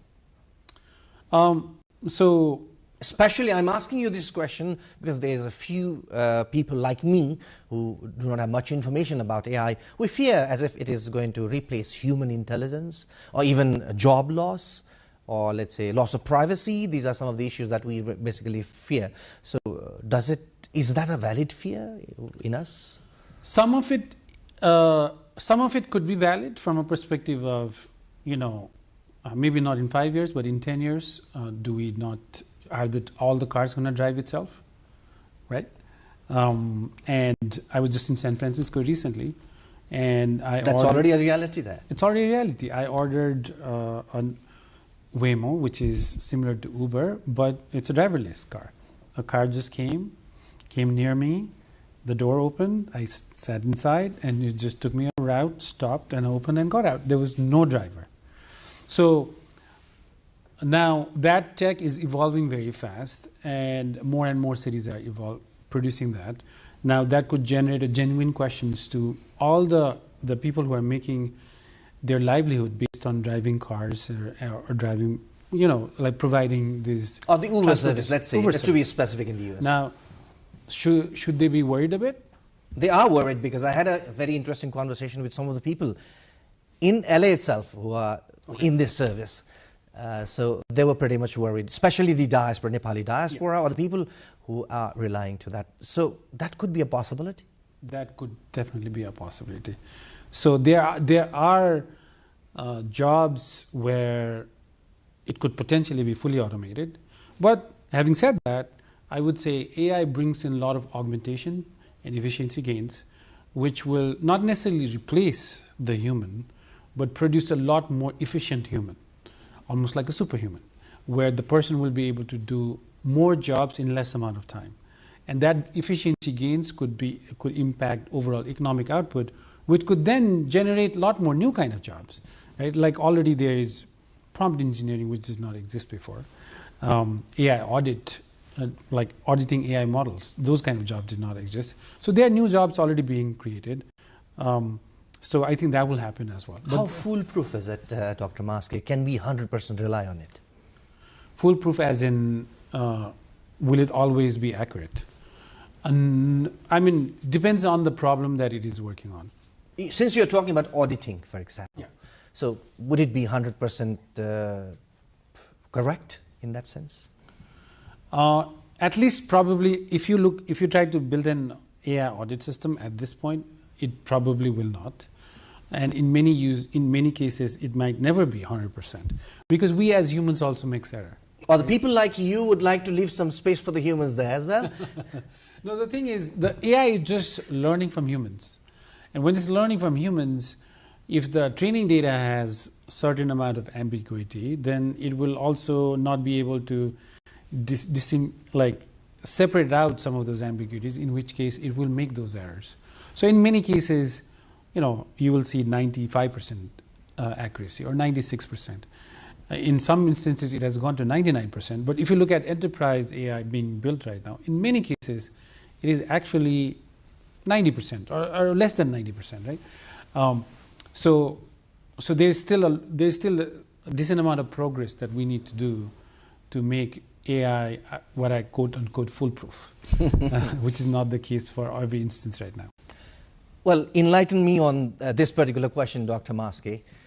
People like me who are still a novice, or people like many of our viewers who are pretty much, let's say, a novice in AI, will they be a misfit in near future in the society? Misfit as in? In terms of everything, because we are taking assistance for AI, as you said earlier, could be a misinterpretation or misuse of the technology itself, for each and everything, from students doing their homework to designing mega projects. We have heard AI can be used and is being used. So if you do not know how to get acquainted with it, or if you're not acquainted with it, will that person be a misfit soon in the society? Yeah, I would say as the AI evolves and it produces these tools that we can use for efficiency gains and so forth, the more and more people should learn how to use some of these tools, because if you don't use it, I don't know if misfit is the word, but you will be left behind, right? Because somebody else who has a similar job or role and academic credentials, if knows how to be 50% or 100% more efficient because he or she knows how to use the tools, then obviously that person has an advantage. Let's move on to one of the slogans of your company, Dr. Maske. Democratizing AI is one of the slogans of your company, Fuse Machines. Can you tell us more about it? Why AI needs democratization? And what does that slogan exactly mean? For us, it means providing AI education, high quality AI education in all the underserved countries and communities around the world and in the United States. And providing that access to AI such that everybody is able to learn AI and build AI for their own communities. That's what democratized AI means for us. So your company is championing that. How much of that contribution your company has started making in, let's say, making it more accessible in every nooks and corners of this world, let's say? So we've been doing AI fellowship as part of the democratizing AI effort in Nepal, We've done in a few countries in Africa, we've done in Latin America, we've done in the United States. So we've been providing this free education as part of that mission and journey. In Nepal, we've been doing fellowship programs for quite a while, and we launched a program called AI Shiksha for Nepal as part of this democratizing AI effort. And we will continue to do so. And the hope is AI Shiksha for Nepal program will, through that program, we'll be able to provide AI education to many, many, many students here in Nepal. What is the contribution of a country like Nepal in the global AI ecosystem? It can make a lot of contribution. That's a meaningful statement. It can make. Yes, it can make a big contribution, a very meaningful contribution to the in the global stage of AI. And I would say that partly because of the talent here. There is a lot of talent who can be trained in AI and who can produce both services and product for the world. Services, obviously, outsourcing services and other kind of services can be done here from Nepal. But beyond that, I think the talent is so good that if we just train them a bit more and make them competitive enough for a global stage, then they will be able to build products right here in Nepal for the world. In which case you will have products built in Nepal, sold out all outside of Nepal and in Nepal. And I think that will be a global contribution. But beyond that, even for Nepal, I think there are a lot of AI products that could be built in Nepal for Nepal by Nepali engineers. And I think that will be amazing to see in the coming months, years, and the decade. My question is, the ethical use of AI, how would you promote it and advocate it, given that your slogan, democratizing AI, is also trying to spread it across? So does that promote the ethical use of AI or the random use of AI? So when we do provide AI education, we talk, one of the chapters and sections is about ethics, AI ethics and AI policies and so forth. And this is a very important question because AI is impacting a lot of lives and it's starting to automate a lot of things. And as you said, some people might lose jobs, some people might not be happy about this. But in total, net, I think there's a lot of good that is coming. But even then, ethics and how AI and the data privacy sort of interacts with it, and do we have right policies on data privacies? Do we have right laws mandated on face recognition? So those are some of the very important questions that we need to address. And I think many countries are starting to catch up to the tech, right? Because the tech's so speeding ahead that a government, federally, locally, are still doing a catch-up game on policies, right? And to give you an example, there was a law passed a while ago that, not in Nepal, outside of Nepal, that if you are using an AI system to filter resumes for more than 50%, that model needs to be audited.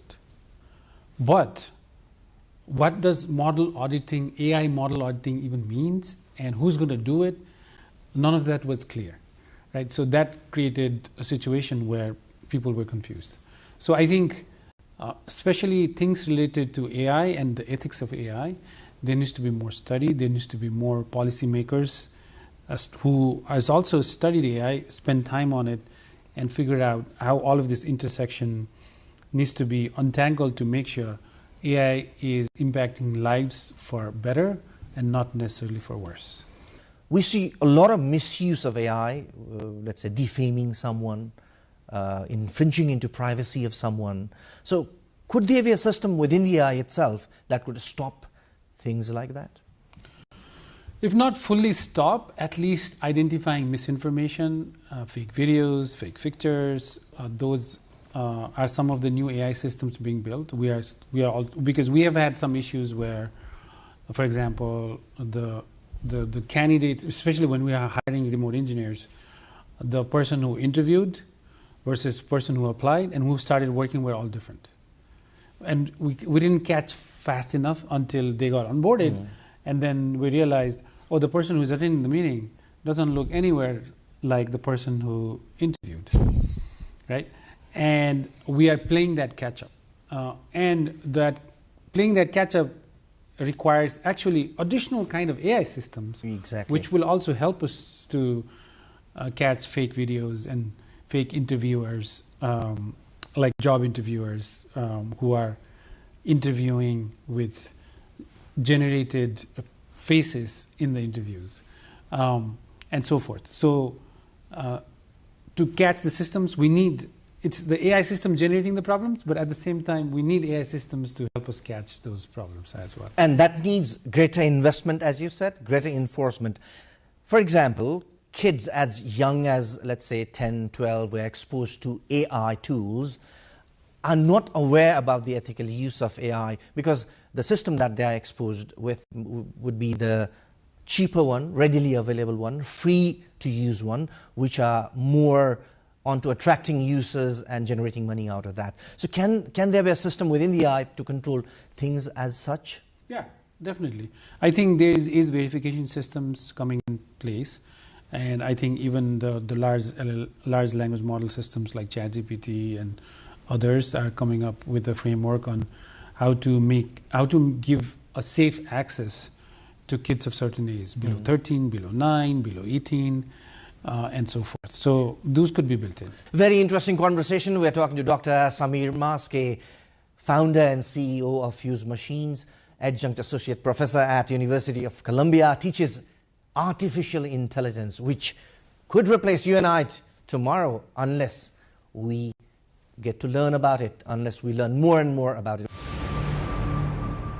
We are trying to conclude this conversation now. Dr. Samir Maske, what message do you have to the aspiring Nepali entrepreneurs who want to build businesses around AI, IT, and go globally as you?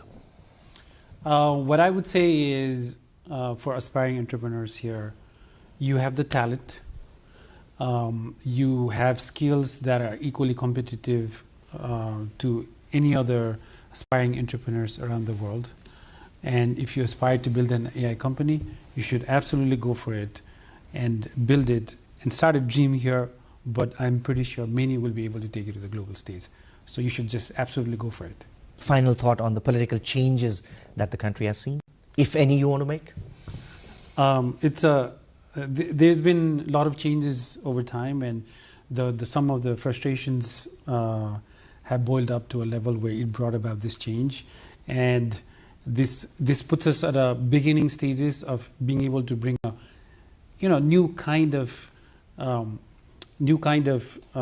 processes, new kind of developments, and a new energy in the youth that hopefully will energize the whole government, and hopefully with the new election coming in, we'll have a new government set up that will work for all Nepali citizens for the greater good of Nepal. Dr. Samir Maske. Dr. Maske, it was a great pleasure for NTV World Studios to have you on Declassified. Wish you more luck, and maybe you would be able to make your company more global next time we meet again. Thank you so much for your time and your thoughts. Thank you so much. Thank you. Well, we had a very inspiring conversation with Dr. Samir Maske, the founder and CEO of Fuse Machines. Hope this conversation inspires all the budding entrepreneurs who would like to follow his footsteps, if not being better than what he has achieved so far. Well, do keep us following on our social media platforms, our Facebook page, our X page, our TikTok handle, and also on our website, www.ntvworldnepal.com. Until next time, from this episode of Declassified, bye-bye.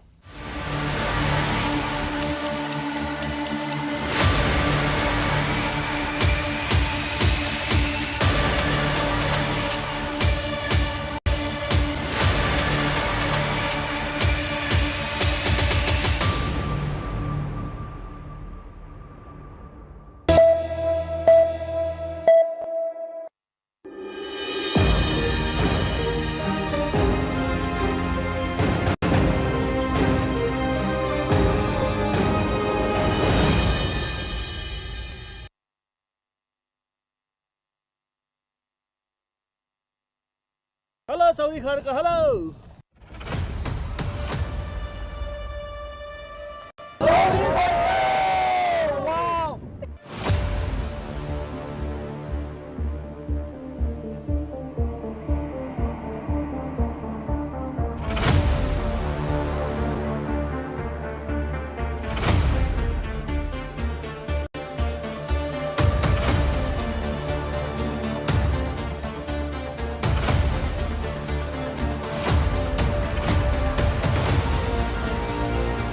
एकदमै राम्रो रहेछ refreshed fill भयो त्यो क्योसबाट अलि टाढा आएको जस्तो यहाँसम्मको एउटा केबल कार भइदिए एकदम बेटर हुन्थ्यो जस्तो लाग्छ मलाई माहौल अथवा यहाँको वातावरण यति रमणीय छ कि यसलाई शब्दमा वर्णन गरेर पनि साध्य छैन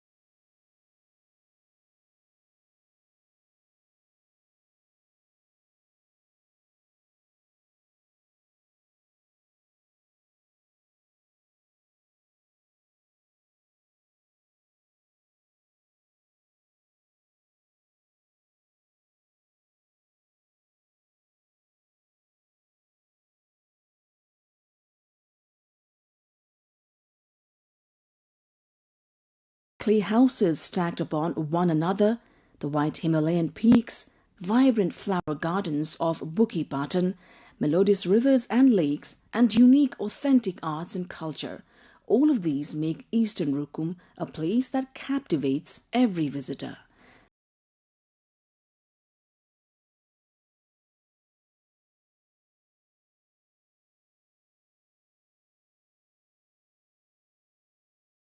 To bring this distant, remote land closer to all. This time our destination is Chauri Kharga, located at an altitude of about 4,000 meters above sea level.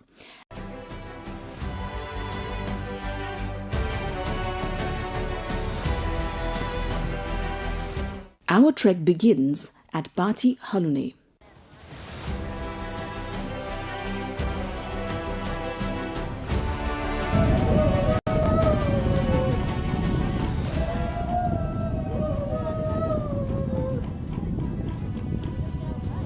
On the border of Eastern Rukum and Baglung along the Mid-Hill Highway. Though it is said that the hike to Chauri Kharga takes around 3 hours, we wonder how long it will take us.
I'm very happy.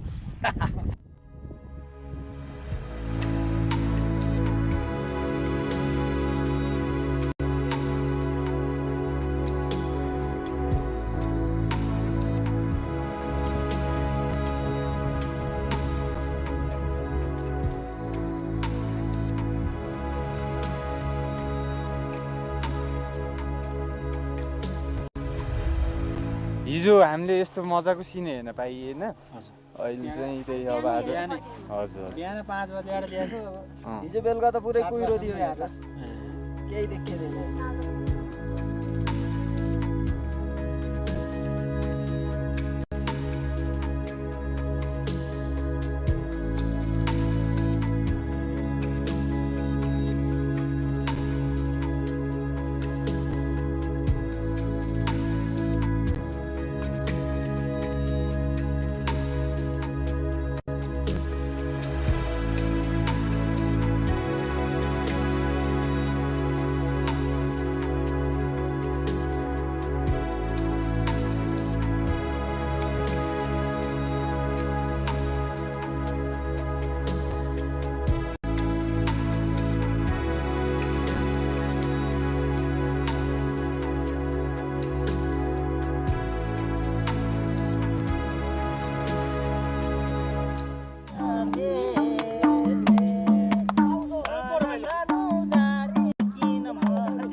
Chorikarka sits high in the hills of Bhumi Rural Municipality 1 in eastern Rukum.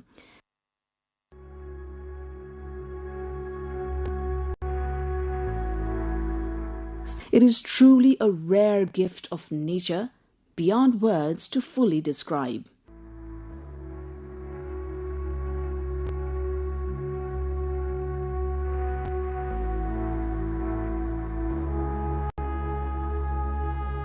In winter, these hills lie under a blanket of snow,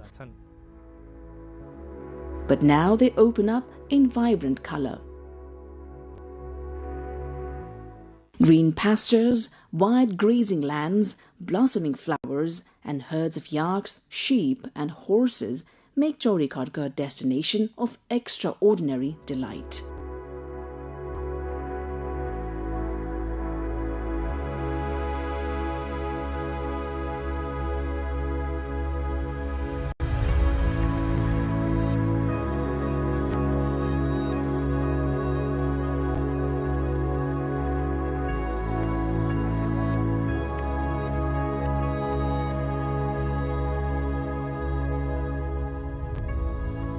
When the sun breaks through the northern peaks, Puta, Dhaulagiri, Churi, and Sisni, they reveal themselves in full grandeur.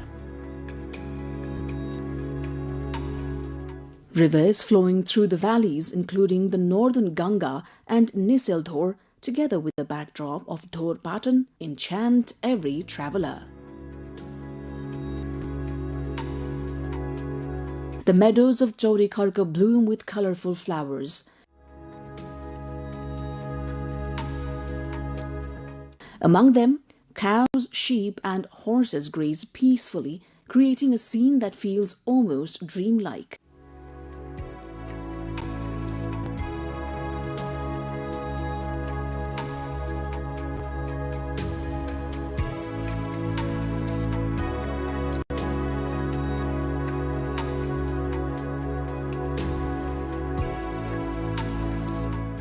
Travelers walk along narrow trails, disappearing and reappearing through the mist, immersed in the enchantment of the landscape. हाम्रो वरिपरिको यो डाँडाहरू view भनेको उसु भने wild फ्लावर्सले सबैले एकदम refresh त्यही नै भन्ने होला आउनु पनि वर्थ इट छ. The weary faces of trekkers brighten as they take in these views, and you can clearly see joy and wonder reflected in their eyes.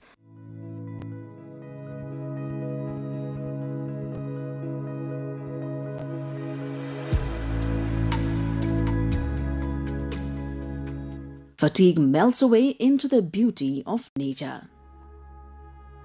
Eastern Rukum is blessed with a wealth of natural treasures, mountains, rivers, lakes, caves, and valuable herbs.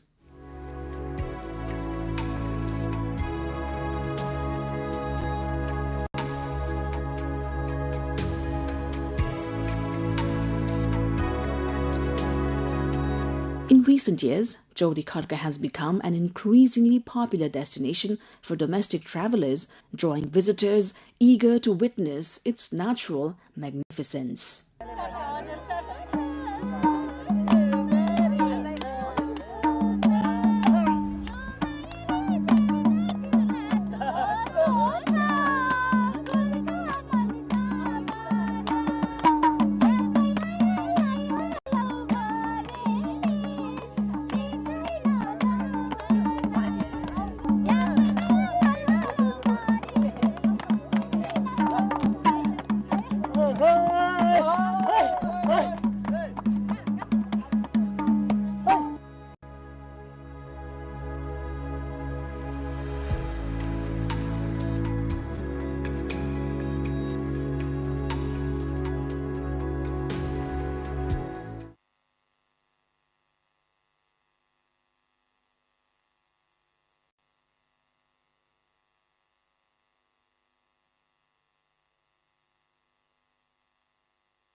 Islamic Revolutionary Guard Corps has set a deadline for the United States to end its naval blockade of Iranian ports, warning that US President Donald Trump must choose between an impossible military operation or a bad deal.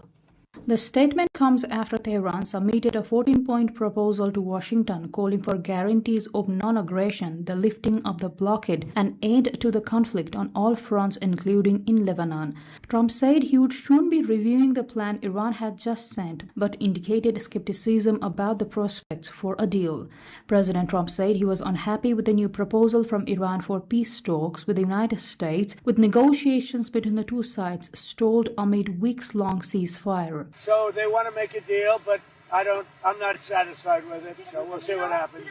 Iran wants to make a deal because they have no military left, essentially, and they want to make a deal, but I'm not satisfied with it. The Islamic Revolutionary Guard added that its forces remain on standby, warning that a resumption of hostilities is likely if negotiations fail. The developments come amid heightened regional tensions, with diplomatic efforts struggling to gain momentum and both sides maintaining firm positions on key demands. It is said the impasse raises the risk of further escalation if no agreement is reached in the coming days.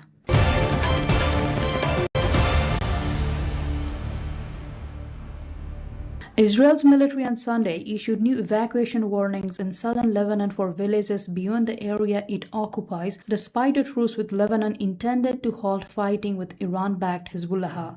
The warning covers more than 10 villages and towns, including several in the district of Navi Tiha, which lies north of Litani River, south of which Israel has stationed its troops. Lebanon's state-run national news agency later reported a series of Israeli strikes across southern Lebanon, including on towns not mentioned in the evacuation warning. Since April the 17th, a fragile ceasefire has been in place between Israel and Lebanon, which has aimed at pausing the violence between the Hezbollah militant group and Israel's military. On Wednesday, Israel's military chief had threatened to strike Hezbollah beyond the yellow line. In the past 2 weeks, 2 soldiers and an army contractor have been killed by drone attacks in the area.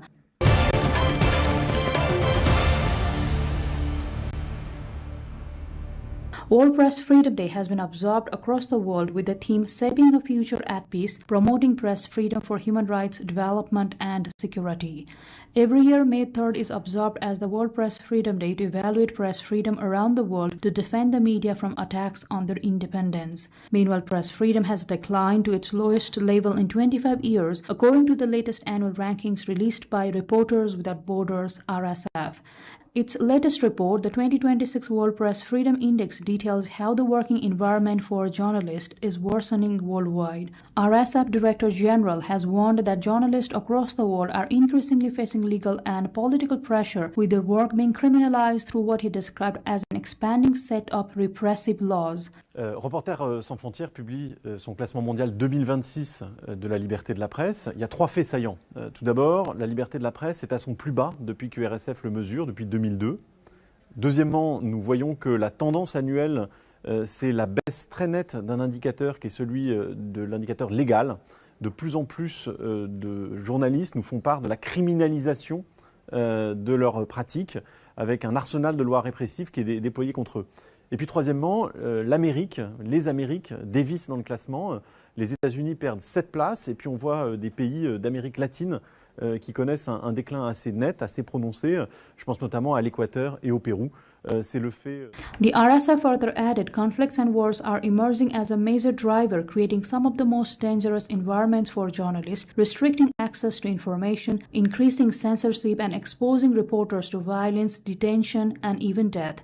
Advocacy manager at RSF's Asia Pacific Bureau said that for the first time in the index's history, more than half of the world's countries now fall into difficult or very serious situations. The overall score deteriorated in 2026, which again is quite a huge drop because last year it was almost 56 points out of 100. This year is only 54 points.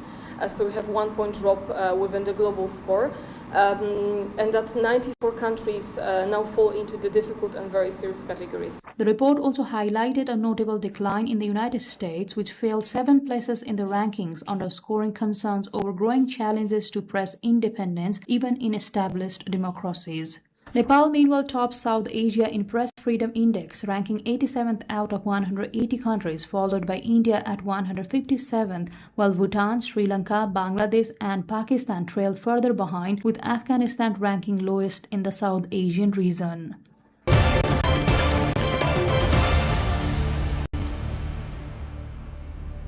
A large group of parents took to the streets of central London pushing prams in a powerful demonstration calling for a significant increase in paternity leave across the UK. The march that ended at the UK House of Parliament attracted hundreds of parents, many of whom carried signs and baby strollers, symbolizing the challenge of balancing work and family life. The demonstration was organized by a coalition of parenting groups who are advocating for the UK government to extend statutory paternity leave from the current 2 weeks to 6 weeks. The protesters also called for the pay during this extended leave to be raised to 90% of a father's or partner's salary, arguing that the current provisions are insufficient to support families during the critical early weeks of a child's life. At present, fathers are entitled to only 2 weeks of statutory paternity leave at a pay rate of €156.66 per week, or 90% of their average weekly earnings, whichever is lower. In contrast, many European countries, including Sweden and Norway, offer significantly long paternity leave periods and higher pay rates with the aim of promoting gender equality in parenting and supporting families' overall well-being.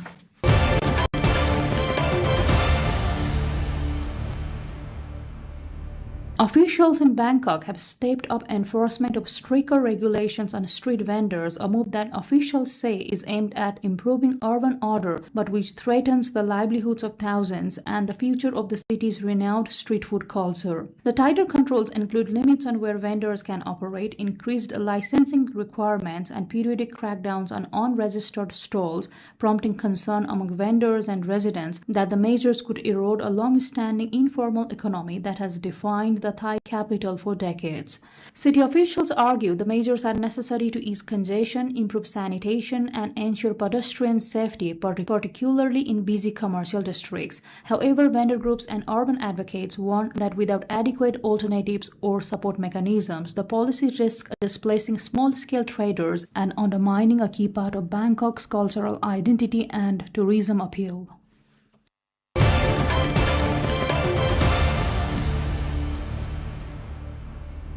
In the Sundarbans, the vast mangrove forest shared by Bangladesh and India, local communities continue to rely on deep-rooted spiritual beliefs while navigating one of the world's most dangerous natural environments. Residents who depend on the forest for their livelihoods say faith in supernatural protection remains central to survival. Honey collectors, fishermen, and woodcutters have long invoked protective spirits before entering the mangroves, where encounters with Bengal tigers and other hazards are common. Honey hunter Zanarul Dali said his family tradition includes prayers before expeditions into the forest, recalling a past incident in which his uncle was killed by a tiger. Bon Baby, a figure in regional folklore, is widely regarded by forest-dependent communities as a guardian spirit offering protection in the Sundarbans, where natural dangers and wildlife threats remain constant. The belief in Bon Baby endures as a cultural safeguard, reflecting how communities in the Sundarbans blend spirituality with survival in a harsh natural environment.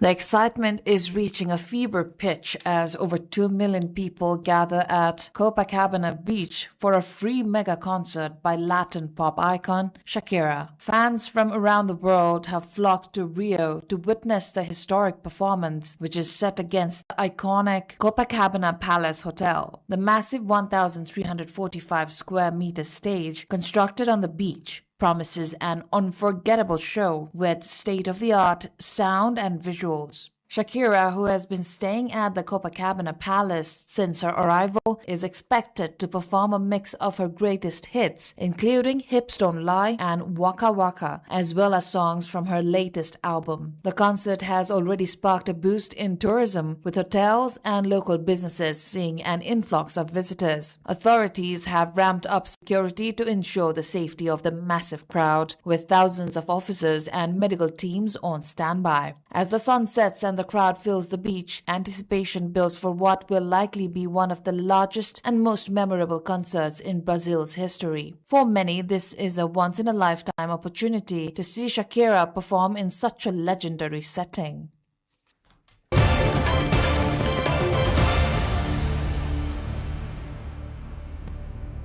A dazzling array of multi-talented robot assistants took center stage at the 9th Digital China Summit in Fuzhou City, southeast China's Fujian province, covering a wide spectrum of daily life and industrial scenarios. The summit features more than 6,000 technologies, products, and application projects with robot assistants among the most captivating exhibits. Replacing human volunteers and performers, domestically developed full-scene robots can now greet and guide guests, dance, and even write calligraphy. Powered by rapidly advancing embodied intelligence, these machines are making the leap from the laboratory to reality. In addition to humanoids, robot dogs are emerging as ideal babysitters and guide dogs. Beyond daily life, robots are also clocking in at an accelerating pace across the industrial sector. Some participating companies also demonstrated the training process for embodied intelligence robots to handle non-standardized production tasks, ranging from sorting diverse industrial parts and taking on packaging tasks.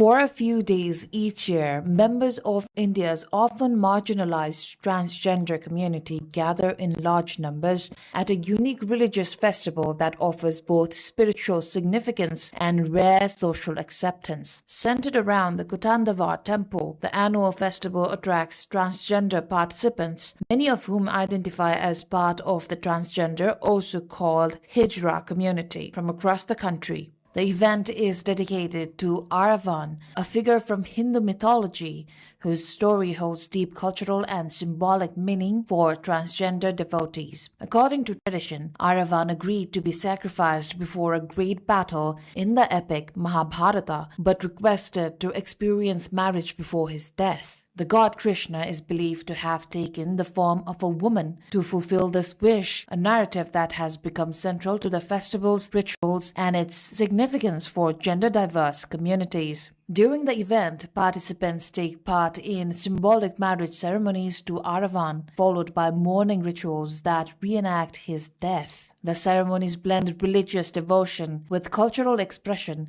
including music, dance, and communal gatherings. For many attendees, the festival represents more than a religious observance. It serves as a rare space of inclusion in a society where transgender individuals often face stigma, discrimination, and limited economic opportunities. During the festival, participants report a sense of visibility, dignity, and belonging that is often absent in their daily lives. Local authorities say the event has grown in scale in recent years, drawing increased attention from tourists, researchers, and rights advocates. While it remains rooted in tradition, the gathering is also seen as highlighting broader conversations around gender identity and social inclusion in India.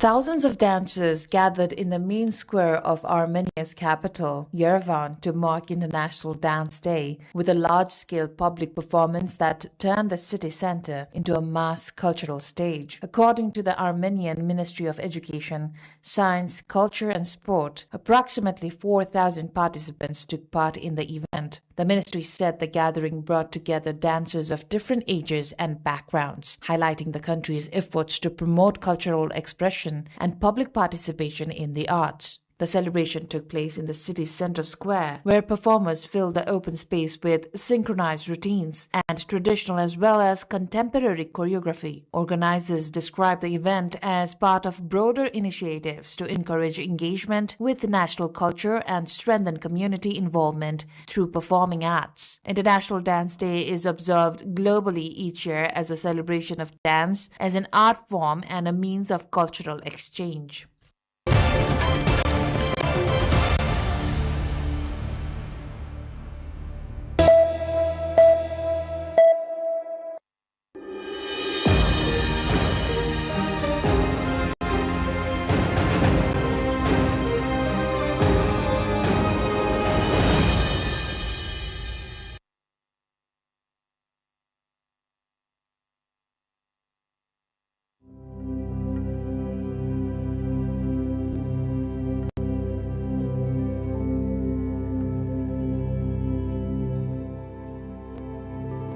Budha Nilkantha is one of Nepal's most sacred and historic pilgrimage sites. Located at the southern base of Shivapuri Hill, just north of the Kathmandu Valley, this temple complex has long served as a peaceful place where devotees come to seek faith and spiritual connection.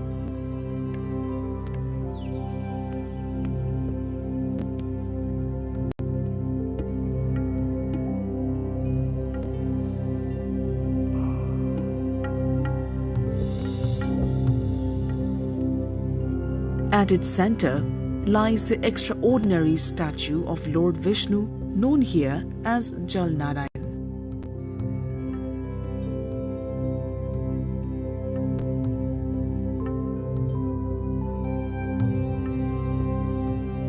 This massive stone figure, half submerged in a sacred pond, shows Vishnu reclining on the coils of Sheshnag, the king of serpents.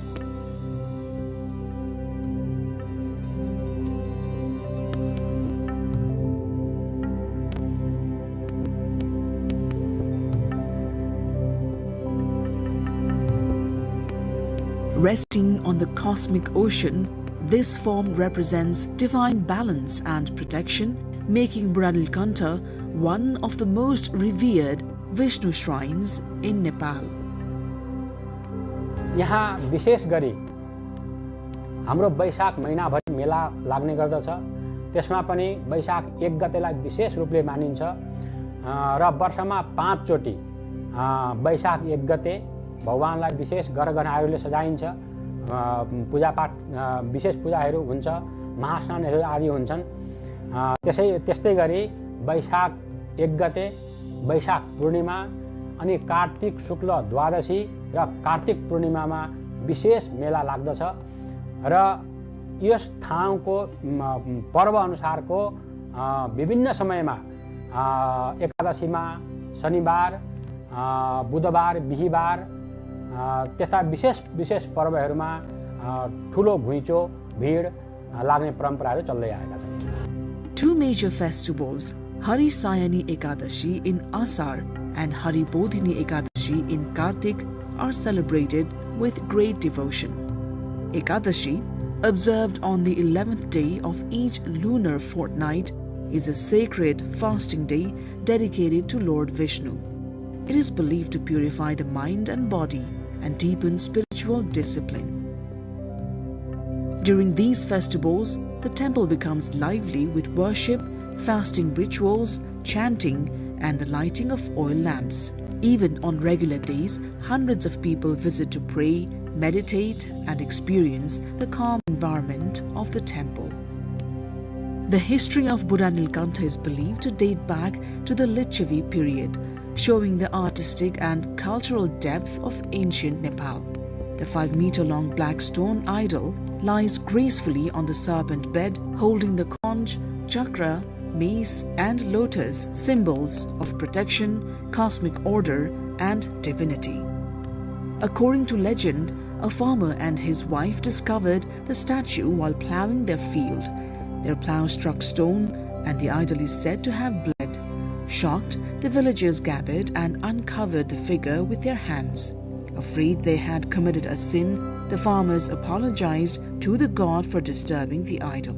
Stories say that Lord Vishnu then appeared before the people as Narayan in forms similar to those worshipped in Badrinath and Kedarnath.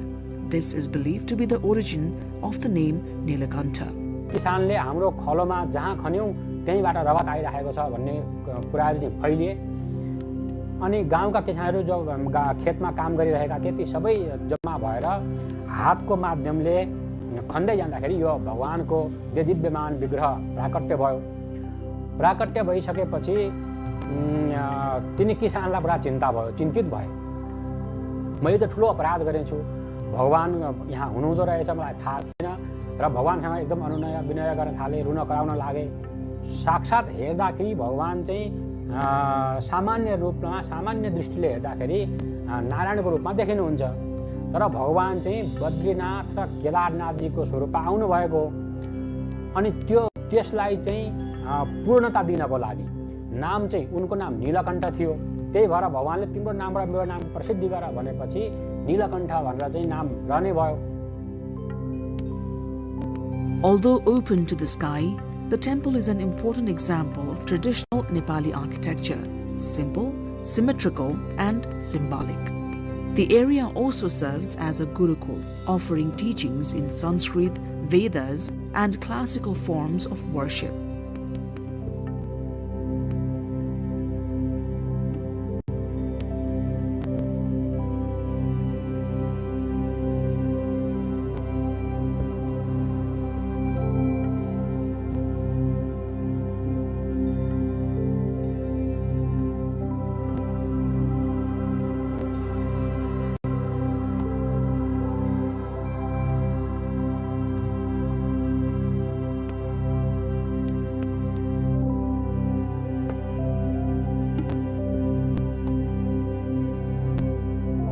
Surrounding the temple are peepal trees, valued for their religious, cultural, and environmental importance.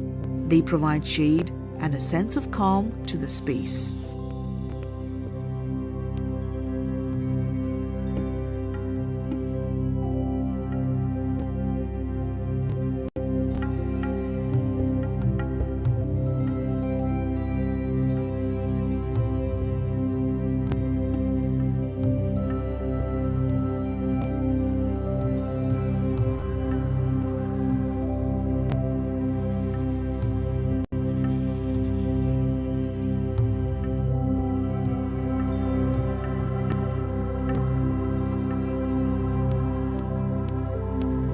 At the northern entrance are the idols of Tridev and Tridevi, Shiva, Saraswati and Ganesh. They symbolize power, knowledge and auspicious beginnings.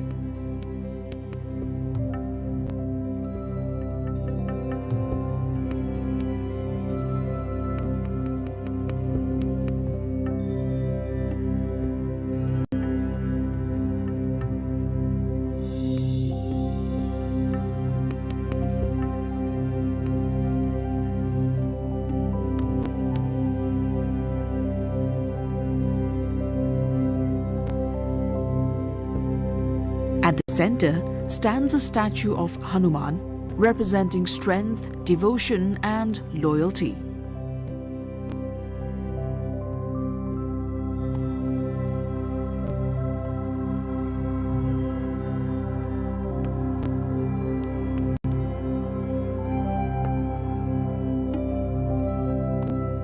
Every morning from 7:30 to 8:30 a.m., priests perform the daily ritual, bathing the statue, offering fresh clothes, flowers, incense, and holy water.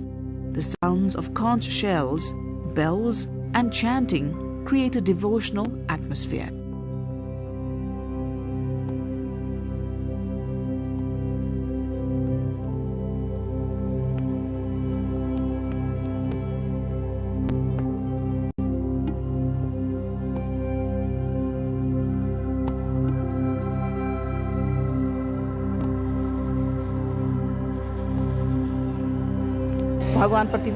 I have deep faith in Buddha Nilkantha, which is why I come here often.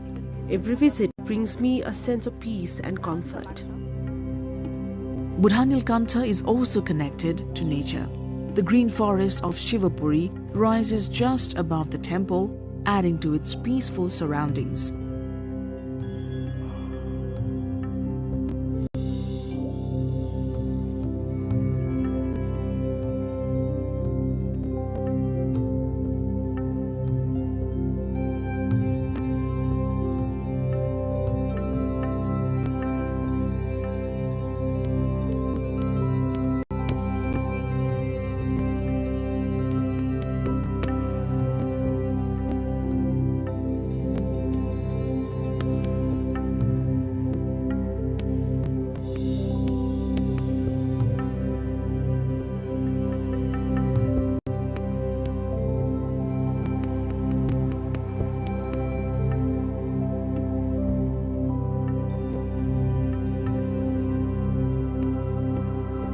यो क्षेत्र चाहिँ वास्तवमा अब यो भगवान विष्णुको चाहिँ एउटा आस्थाको केन्द्रबिन्दु. This place is a center of devotion for all followers of Lord Vishnu. Most people come here with the belief that their prayers will be heard and their wishes fulfilled.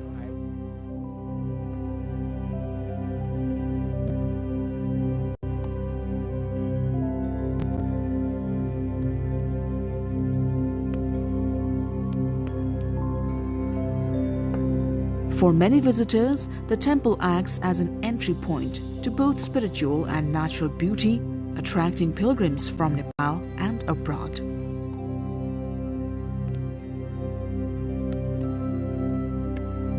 Today, Buddha Nilkantha stands not only as a religious site but also as a cultural heritage treasure. The government, local communities and devotees continue to work together to protect and preserve it for future generations.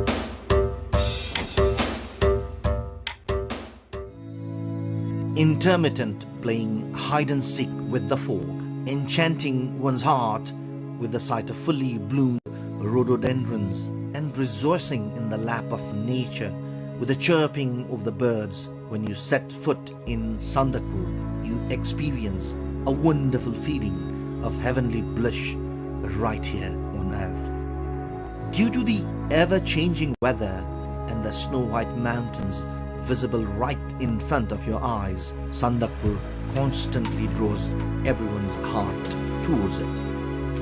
As a habitat for numerous species of birds and endangered wildlife, Sandakpur always leaves an indelible mark on the hearts and minds of all.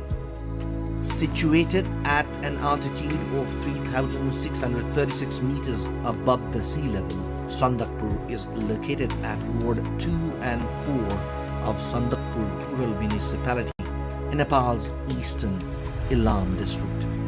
Embracing the mountains of Nepal, India and Bhutan, Sandakpur is the only place in South Asia where one can observe the Himalayas of all three countries. While enjoying the Himalayan settlements, one can observe the sunrise and sunset from Sandakpur. It is the only place in Nepal from where over 60 mountain peaks, including the Mount Everest, Kanchenjunga, Makalu, Pathivara and Kumbhakarna can be seen from one spot. Being the source of the holy Mai River, one of the 4 major rivers in Ilam, Sandakpur is also revered from a religious standpoint, attracting pilgrims from Sandakpur Ridge. The settlements of Ilam, Jhapa and West Bengal of India seem so close that it feels like you could hold them in the palm of your hand. The crimson glow of the sun rising from the Bay of Bengal in the morning, glittering upon the mountains. The joy of witnessing this form such a height is majestic. That is why in winter for the snow and during the monsoon for the rain, the number of visitors from both home and abroad to Sandakpur is on the rise.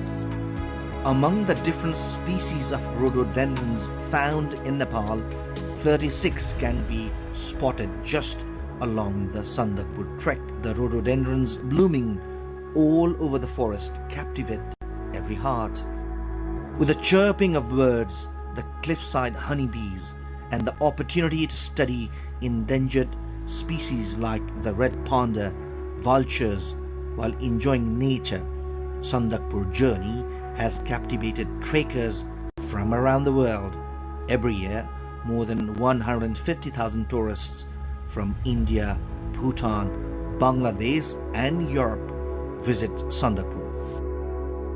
Known as the Bird's Eye Place, Sandakpur was declared a one province, one cultural village by Nepal government in 2018. However, the place still awaits infrastructures like drinking water, electricity and proper trekking trails.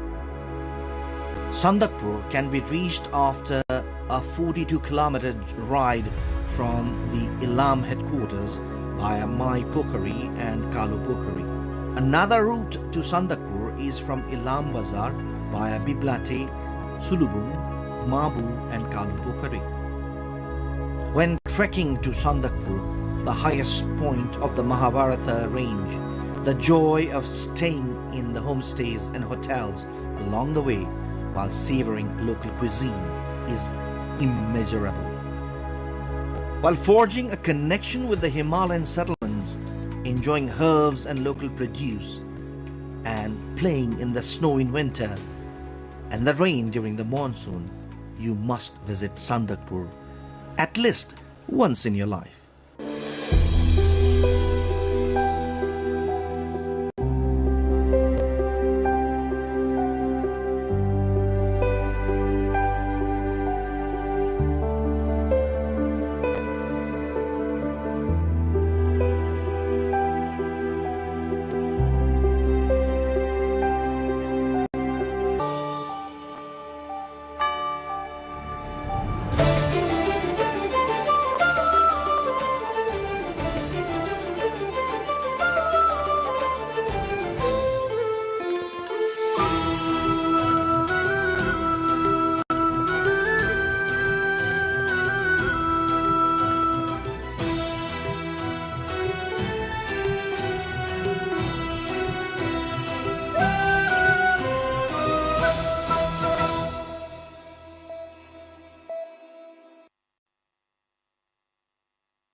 Welcome to the new episode of The Hinterlands on NTV World. This weekly show brings together stories from the hinterlands of Nepal, takes you beyond the cities and highways into the heart of Nepal's rural landscapes.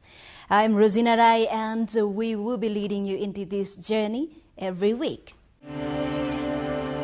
We begin tonight with a deepening crisis in Nepal's tea heartland, where farmers are facing mounting pressure from climate change, unstable markets, and rising production cost. Eastern Nepal, once celebrated as the country's thriving tea hub, is now witnessing a steady decline in both cultivation and trade.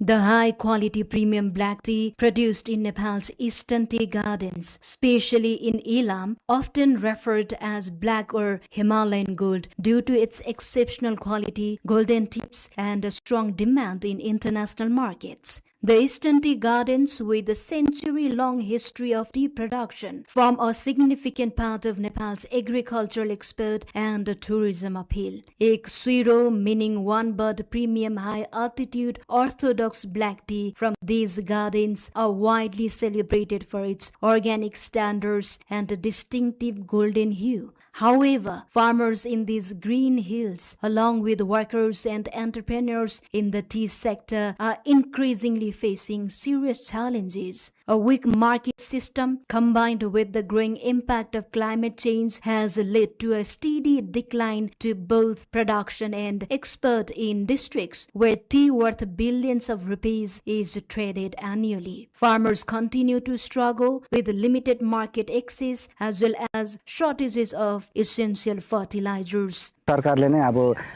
चियाको मूल्य निर्धारण गरेदेखि chia किसानलाई अलिक राम्रो हुन्थ्यो. Last year, a severe pest outbreak damaged tea plantation, causing significant losses. At the same time, climate change has reduced both the quality and quantity of production, further hampering export. The absence of an auction system, along with price determination largely controlled by middlemen, has also discouraged the farmers. चियाको निर्यात घट्नुमा एक त के भने हामी यहाँबाट chia पठाएको इन्डियामा गुणस्तर त्यति राम्रो हुँदैन. गुणस्तर राम्रो भएको खण्डमा चाहिँ नेपालमै राम्रो मार्केट छ. त्यसकारणले आज हामीले चाहिँ के गर्दैछौँ भने गुणस्तरमाथि जोड दिँदैछौँ र नेपालमै बेच्ने हाम्रो चाहिँ पहिलो लक्ष्य छ. In the fiscal year 2024-25, Nepal exported tea worth approximately 4.21 to 4.59 billion Nepali rupees. While Nepal has a strong potential in the specialty tea market, its share in global tea export remains very small, estimated at under 1%. If the challenges facing the tea industry and farmers are not addressed by state authorities and concerned stakeholders, Nepal's tea export performance and global competitiveness are likely to continue decline in the future. From the agricultural sector, we move to a developing health concern in Sangza, where a severe shortage of essential medicines at Galang Municipal Hospital is putting patients at risk. Despite government commitments under the health insurance program, many patients are still unable to access consistent health care and treatment. The situation is especially critical for those with chronic illness who depend on regular medication, raising urgent questions about healthcare reliability in the region. A severe shortages of medicines at Galang Municipal Hospital, operated by Galang Municipality in Sangza district, has put patients' lives at risk. Despite the government's claims of providing free medicines through the health insurance program, patients are left with no option but to seek treatment traveling to other districts. Patients suffering from chronic illness who requires regular medications are among the most affected. Likewise, delays in timely treatment and medication have placed emergency patients at risk, with some facing life-threatening situation while being transferred elsewhere for health care. Patients have repeatedly raised concerns during public hearings, stating that they often do not receive the prescribed medicines after treatment, further endangering their lives. Due to the ongoing shortages, even basic medical care frequently requires traveling up to 57 kilometers outside the district. लगभग 1500 देखि 2000 को औषधि मैले seven गर्छु र आज वर्ष दिन भइसक्यो मैले त्यो औषधि माग गरिरहँदा आजसम्म किन त्यो खालको औषधि पब्लिकको औषधि माग पुरा किन गर्न सकिरहेको छैन. Addressing the issue, the hospital administration stated that efforts are underway to resolve the shortage of medicines in the district. सरकारले तोकेको निशुल्क औषधि निशुल्क दिनुपर्ने हुन्छ, त्यो चाहिँ नगरपालिकाबाट सप्लाई हुन्छ हैन, भनेपछि त्यहाँबाट उपलब्ध हुन्छ. भने हाम्रो आन्तरिक अस्पतालबाट व्यवस्थापन गर्ने औषधि खरिदको लागि चाहिँ हामीले चाहिँ नियमअनुसार अब राख्नु पाउने 5 महिनाको चाहिँ अर्डर राख्नु पाइन्छ. त्यसको लागि हाम्रो कहिलेकाहीँ चाहिँ फार्मेसीबाट चाहिँ अर्डर ढिलो हुन्छ, कहिलेकाहीँ खरिदमा माथि आउँदाखेरि ढिलो हुन्छ. However, the local government continues to claim that healthcare services have reached people's doorsteps. The lack of essential medicines undermines this claim. The government mandates that health posts provide up to 98 types of essential medicines free of charge, but persistent supply disruption continue to occur. Nepal relies on imports of over 50% of its pharmaceutical needs, primarily from India, which has also contributed to ongoing challenges in strengthening the healthcare system, especially in the districts far from the capital. Meanwhile, concerns are rising from Nepal's Rauti community, the country's only nomadic indigenous group known for their unique culture and forest-based lifestyle. The Rauti have recently come under scrutiny after reports suggest unintended consequences of government social security support. Instead of improving well-being, there are growing worries that a portion of assistance is being spent on alcohol, sparking debate over policy effectiveness and cultural impact.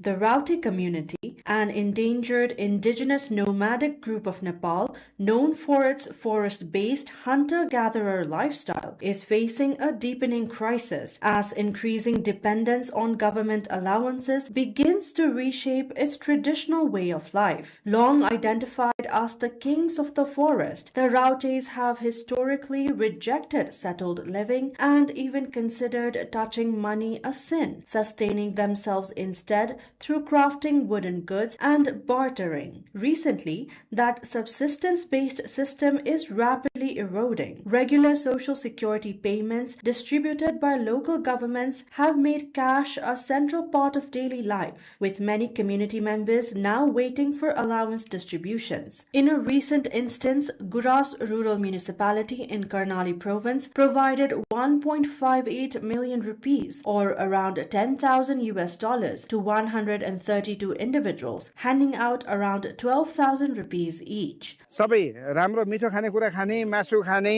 दाल तरकारीहरू किन्ने है, अन्डाहरू, दूध यस्तो घर मात्रै किन्ने है, अनि यो सुर्ती रक्सी सक्सीहरू किन्ने कुरामा पैसा नफाल्ने है. While the cash brings short-term relief, concerns are growing over its long-term impact. Local officials and community leaders report that a significant portion of the funds is being spent on alcohol, contributing to rising addiction within the settlement.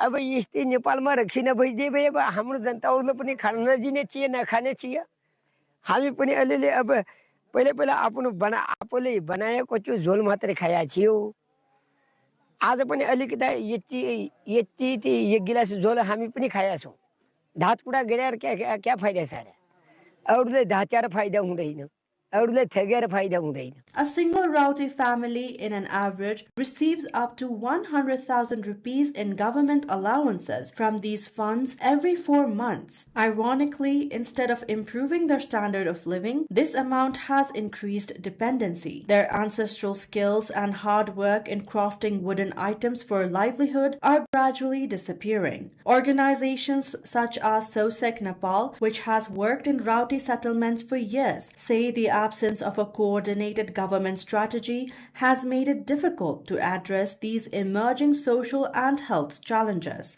अहिले राउटेहरूलाई अब यताउता जान नदियो भने पनि यिनको अधिकारका कुरा छन्, यिनका संरचनाका कुरा छन्, उनीहरूलाई त्यता नजानुस् भन्न नसकिने र सबैभन्दा ठुलो नजिकको व्यापारीहरूलाई यो बिक्री गर्यो भने त्यसबेला कारबाही हुन्छ भन्ने कुरा गर्नुपर्छ। जुन अहिले चाहिँ अब कर्णाली प्रदेशले यो राउटे नीति बनाउँदैछ, त्यो नीतिमा त्यो कुरा हालेर अनि नजिकको प्रहरीलाई जहाँ राउटे बस्छन् त्यसको वरिपरि हामीले त्यो सन्देशहरू प्रचार गर्ने र अनि योलाई बन्द गर्ने कुरा हाम्रो अभियान चाहिँ हुन्छ। Alcohol use combined with poor nutrition is increasingly affecting reproductive health and overall life expectancy. Although the Karnali province government has introduced policies aimed at protecting the Raute community and managing their movement through designated corridors, implementation remains limited. As a result, despite continued public spending, both the preservation of Raute culture and the well-being of its people remain under serious threat. We're at the final report of the hinterlands in this new episode, and we're talking about illegal encroachment of government and public land across the country. Following this, authorities have intensified a nationwide campaign to remove illegal encroachments on public land. The drive aims to reclaim occupied spaces, reduce urban congestion, and enforce planning regulations. However, the operation has drawn mixed reactions, with some residents expressing concern over displacement and insufficient notice. The government of Nepal has launched a nationwide campaign to remove illegal structures built on government and public land. The operation, which has gained significant public attention, has sparked a debate, particularly in the Kathmandu Valley, where enforcement has been most visible. On the first day of the campaign, authorities demolished illegal structures along riverbanks in areas including Thapathali, Sinamangal, Gairigao, and Santinagar in the capital, Kathmandu. The drive is not limited to the capital. Similar actions are being carried out across several districts of the country, including Rupandehi, Navalparasi, Birganj, and Nuwakot. In Birganj metropolitan city, a major demolition drive has cleared more than 1,000 illegal structures along a key road section. The operation has triggered anger among local residents and the traders, who claim they were given insufficient time to prepare for the evictions. Following the clearance of structures within 25 meters on both sides of the Gandakchok-Miteri Bridge road section, debris such as bricks, wood, and iron remains scattered along the roadside. It is estimated that around 1,200 private houses and 29 government structures have been impacted so far. सडक विभागको चाहिँ नि marking गर्ने व्यक्तिहरू आएर चाहिँ नि सबै ठाउँमा सडक नाप्दै सेन्टर पोइन्ट देखि कहाँसम्म पर्छ भन्ने कुरो चाहिँ नि उहाँहरूले चाहिँ नि मार्किङ गरेर बताउनुहुन्छ र जहाँसम्म 25 मिटर पछिको कुरो हो महानगरपालिकाले चाहिँ नि 5-5 फिट चाहिँ नि सेड ब्याग लिने चाहिँ नि हामीले चाहिँ नि निर्णय गरेका छौं मलबाको कुरो छ त्यो सबै चाहिँ नि सडक विभागले उठाउँछ र त्यसलाई व्यवस्थापन कहाँ गर्ने भन्ने स्थान चाहिँ नि वीरगञ्ज महानगरपालिकाले देखाउँछ।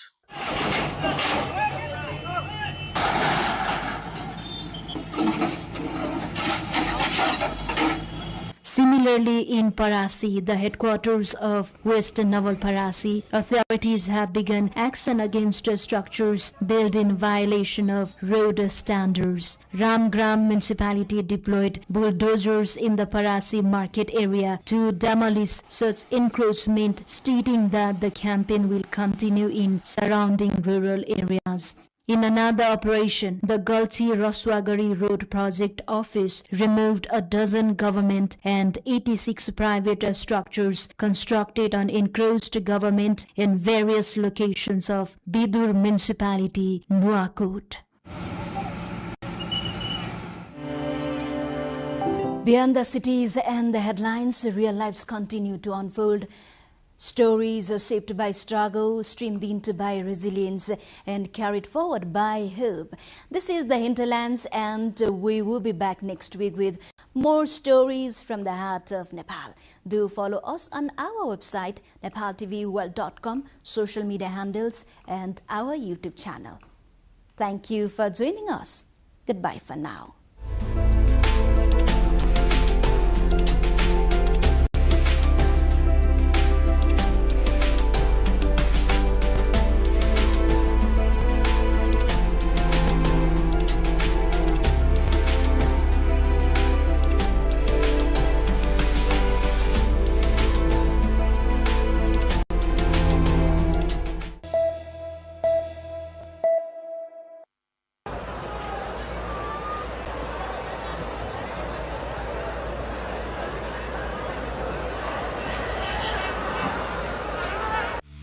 Only after 6 decades of the institutional development of the now popular game of cricket did Nepal get the opportunity to play in the World Cup.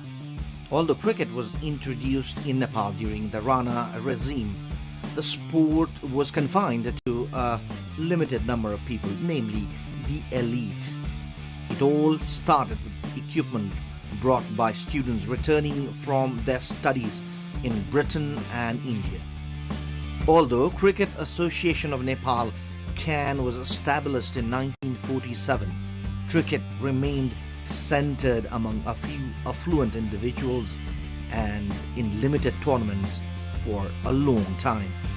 Starting with the Bishnu Trophy in 1948, tournaments were limited to competitions like the Madan Memorial Sealed, Jugal Kishore Trophy, Rammani Trophy, and later the Jai Trophy.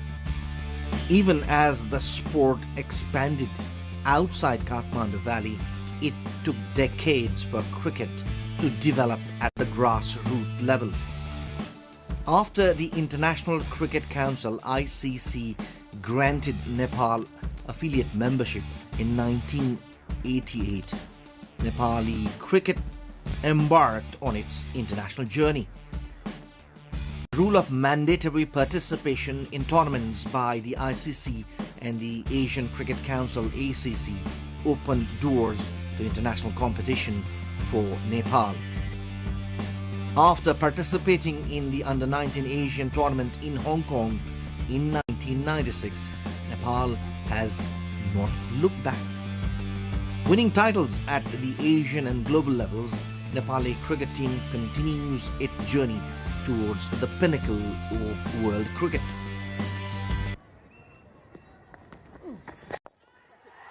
Goes down the ground because he was given that line outside off stump, so the first boundary of the contest, a handsome one. Initially confined to Turikhel in Kathmandu, many international tournaments were hosted in Nepal after an international standard ground was built in Kirtipur. Nepal has also shown its proactiveness in differently abled cricket tournaments like the T20 World Cup for the blind in 2012 and the Asian Cricket Tournament for the deaf. Nepali women's national cricket team has also achieved remarkable success in a short period of time. The latest addition in Nepali cricket is the floodlit Tribhuvan University Cricket Stadium and the Nepal Premier League that has provided opportunity for Nepali players to rub shoulders with world-class players.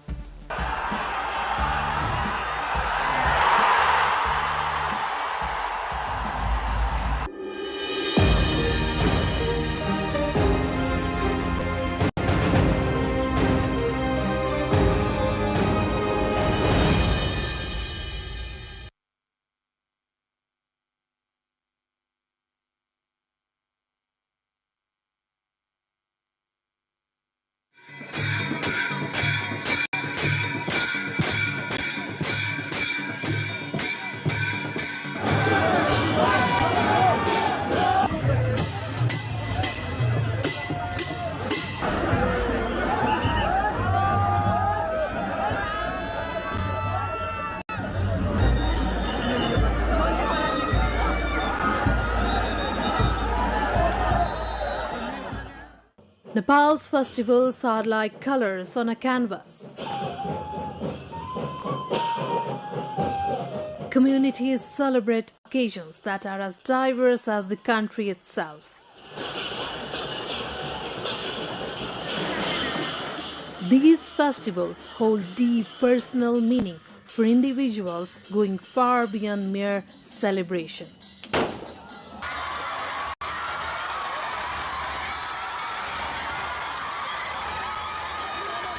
They are not just events.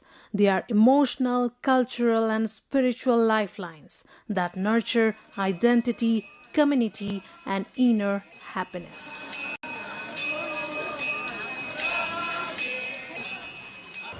For Nepalis, every festival, whether it honors gods, ancestors, nature, or the cycle of seasons, is ultimately a celebration of life itself. Birth, life, and death are all celebrated with utmost joy and separate rituals as per the communities.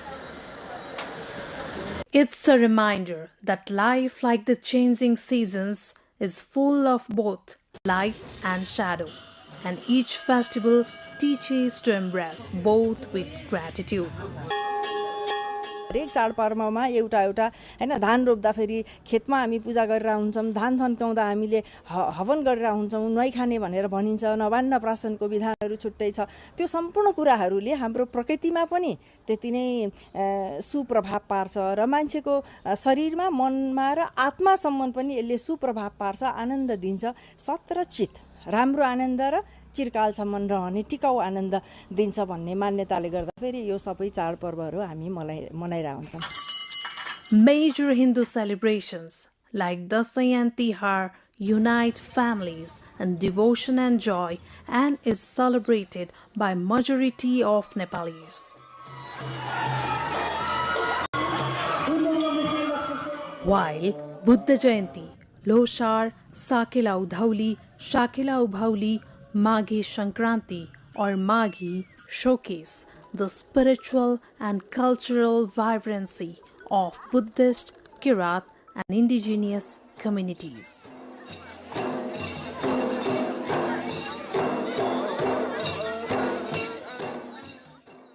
Festivals such as Indrazatra, Gaizatra and Yomari Punhi blend history with celebration.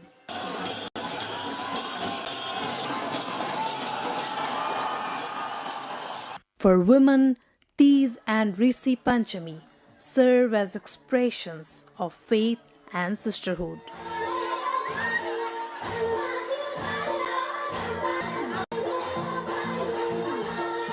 And in the Tarai, Chhat embodies purity, discipline and devotion to the sun and nature.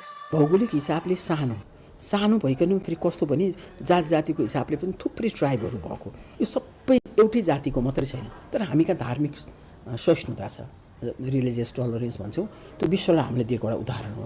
हामीका हिन्दूहरूको चाडपर्व पनि बौद्धहरूले पनि मनाउँछन्, इस्लामहरूले पनि मनाइराखेका हुन्छन्। नितान्त हिन्दूहरूको जस्तो लक्ष्मी पूजाको कुरा गर्यो, दशैंकी कुरा गर्यो, यहाँ राष्ट्र प्रमुखहरू भएको बेलामा हिन्दूहरू बाहेक अन्य धर्मावलम्बीहरू पनि टीका थाप्नलाई हामीका आशीर्वाद लिने चलन छ, त्यो लिनलाई गइराखेका हुन्छन्। Festivals here reflect its rich cultural diversity and deep sense of community. Shared laughter, music and rituals foster emotional healing and strengthen social bonds.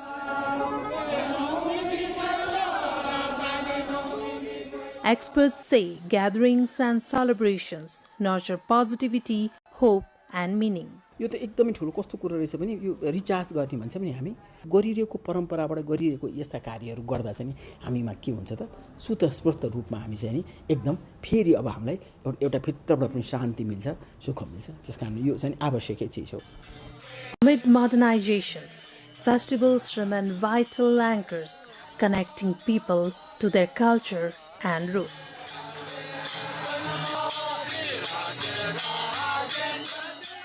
The togetherness of families, the glow of butter lamps in monasteries during Loshar, and the rhythm of Dhime drums in Nevari processions all tell the same story. Nepal is a land where festivals are the very heartbeat of its people.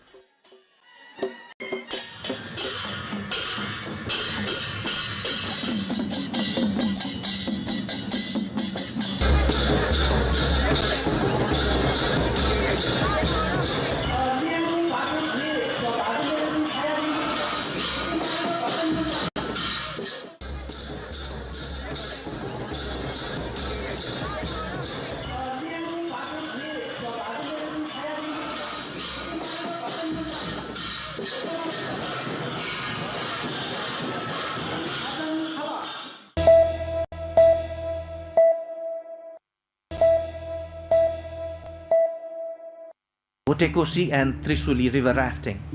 Rafting has lately been gaining popularity among tourists. The adventure sport, which previously was popular only among foreigners, is now drawing the local tourists as well. Trisuli and Votekosi rivers that are close to Kathmandu are two popular destinations for rafting in Bagmati province. Let us first explore Votekosi. Whitewater rafting at Votekosi river is included among the 10 best adventure destinations for rafting in the world. Votekosi, which is well facilitated with food and accommodation, can be a great destination for rafting and other adventure sports. Rafting at Trisuli river is popular among domestic tourists, as the location can be reached in an hour from Kathmandu. This is where most tourists go for rafting in Nepal.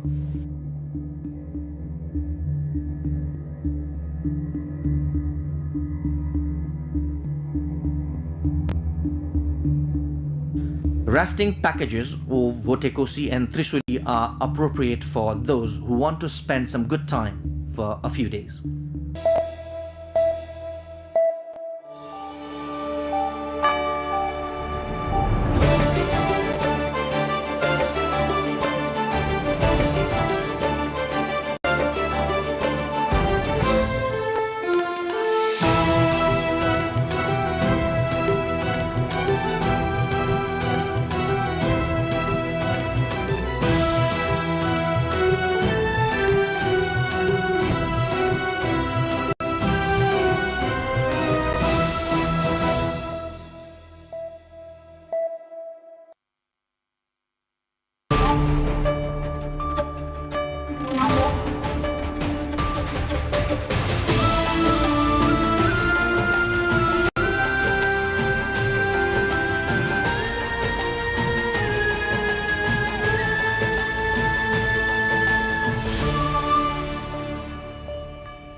Nepal's president issues ordinance to amend Nepal Acts, sends another back for reconsideration. Over 1,500 officials to be relieved of posts. Nepal reaffirms sovereignty over Lipu Lake, urges diplomatic resolution regarding the unilateral Kailash Mansarovar pilgrimage route. RSP tightens local election strategy with mandatory candidate training framework. Party opposes forced evictions, prioritizes protection of landless settlements. World Press Freedom Day observed globally with focus on press rights and challenges. Nepal holds Solidarity March. Iran sets deadline for US to end naval blockade as tensions escalate. Trump says Iran proposal under review. And UAE clinches triangular ODI series in Nepal with dominant win over Oman. Junaid Siddiqui's 6-wicket haul seals victory.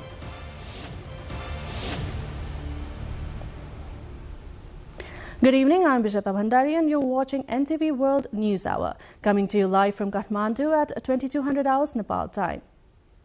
Now the news in detail. President Ramchandra Paudel has issued an ordinance to amend certain Nepal Acts 2083 on the recommendation of the Council of Ministers in accordance with Article 114, Clause 1 of the Constitution of Nepal. However, he has sent back the Constitutional Council functions, duties, powers and procedures First Amendment Ordinance 2083 for reconsideration, citing the need for further review. According to the President's office, the decision was based on previous developments and constitutional processes that warrant closer examination. The move also follows past precedents where similar bills were returned without approval. Meanwhile, the government is set to dismiss 1,594 officials appointed by the previous administration after the ordinance is published in the official gazette. We will look more into this in our segment Issue of the Day later in the bulletin.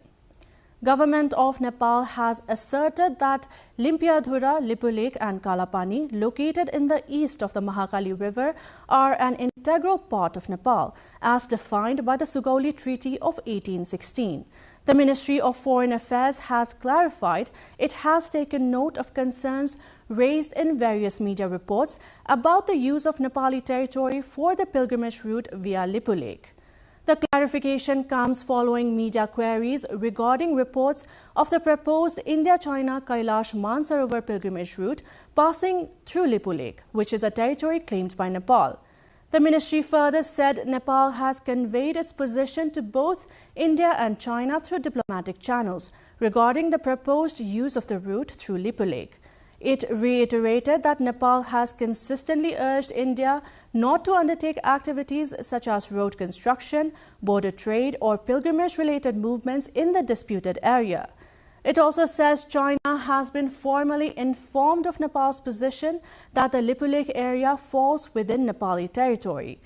The government of Nepal also affirmed that it remains committed to resolving boundary issues through diplomatic means based on historical treaties, facts, maps and evidence in the spirit of friendly relation with both India and China.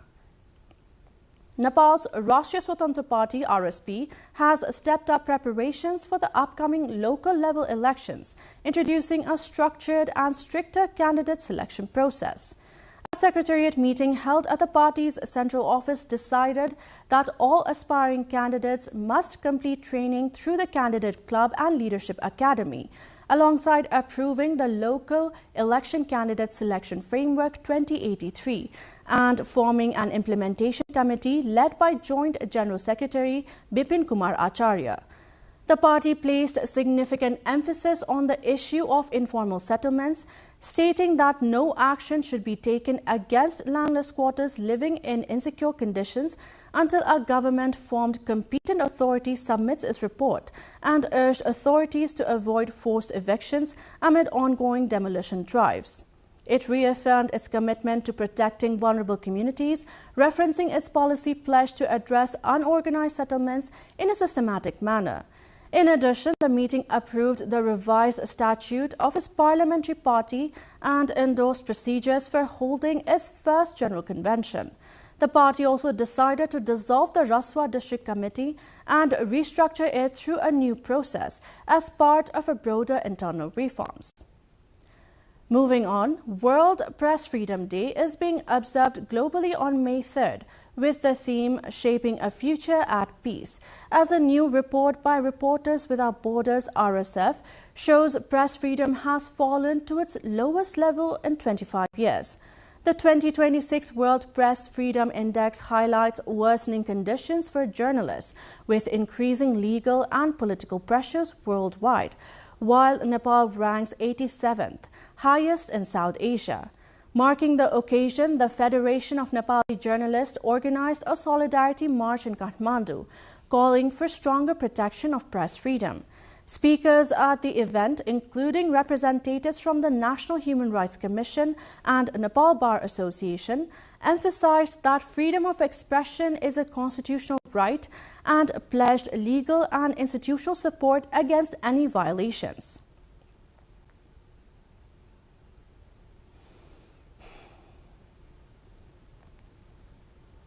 We will look more into this in our cover story later in the bulletin. Iran's Islamic Revolutionary Guards Corps says it set a deadline for the U.S. military to end its blockade of ports, adding U.S. President Donald Trump must choose between an impossible military operation or a bad deal. Meanwhile, President Trump said he will soon be reviewing the plan Iran has just sent to us, but does not think he can make a deal. The comments come after Iran sent a 14-point plan to the U.S. calling for guarantees of non-aggression, the lifting of a naval blockade, and an end to the war on all fronts, including in Lebanon. Trump also said that Iran had not yet paid a big enough price for what it had done to humanity and the world over the past 47 years, further adding US could restart Iran's strikes if they misbehave. The United Arab Emirates has won the triangular ODI series under the ICC World Cup League 2, defeating Oman in Kirtipur. UAE scored 308 for 8, powered by 4 half-centuries before bowling Oman out for 254. Junaid Siddiqui led the bowling attack with 6 wickets to secure the win.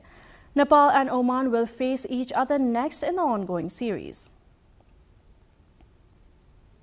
Nepal is bracing for a major administrative shake-up as President Ramchandra Paudel moves to dismiss over 1,500 officials appointed by the previous government under a new ordinance.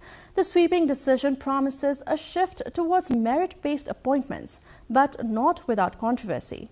This series of ordinances has sparked debate over executive authority within Nepal's parliamentary system.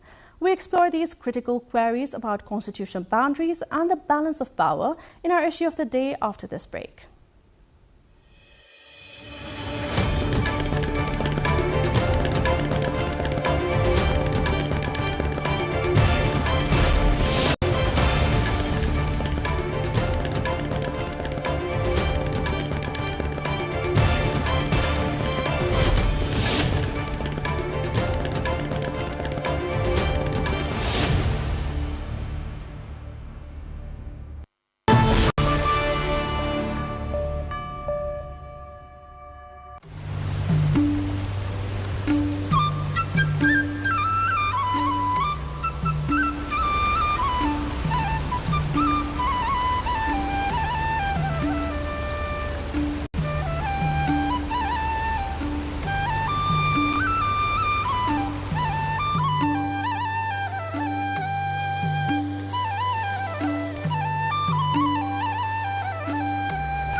Welcome back. You're watching NTV World News Hour.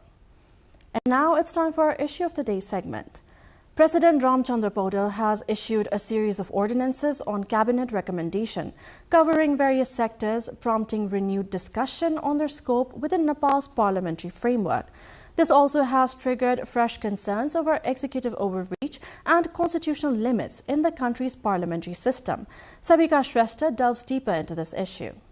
President Ramchandra Paudel issued 2 more ordinances on Saturday, taking the total number endorsed so far to 6. The cabinet had earlier recommended 8 ordinances covering a range of areas, including health, science, academics, universities, public procurement, anti-money laundering, and provisions related to the removal of public officials. The latest ordinances include provisions on the removal of public officials and amendments to existing laws. These ordinances have been introduced under Article 114 of the Constitution of Nepal, which allows the government to promulgate laws when Parliament is not in session and immediate action is deemed necessary. Under Article 114 of the Constitution of Nepal, government, if they feel the need and if there is no Parliament session is going on, in that time they can recommend an ordinance to the President, and based on that recommendation, the President of Nepal shall issue that ordinance, and that whether it is 1 or 10 doesn't matter. But this ordinance is not the final law, though it works as a law, but it has to be approved as soon as the Parliament sits down, the session of the Parliament sits down, so that it has to be approved by that. Until that time, it works as a law, and there is nothing wrong bringing 1 or 3 ordinances. However, the move has drawn criticism from opposition parties who accuse the government of bypassing parliamentary scrutiny. They argue that frequent reliance on ordinances risks weakening the legislature and normalizing executive lawmaking. Where the opposition are giving pressure to the President, since you in the past also you have held this kind of ordinance, why you are not holding it?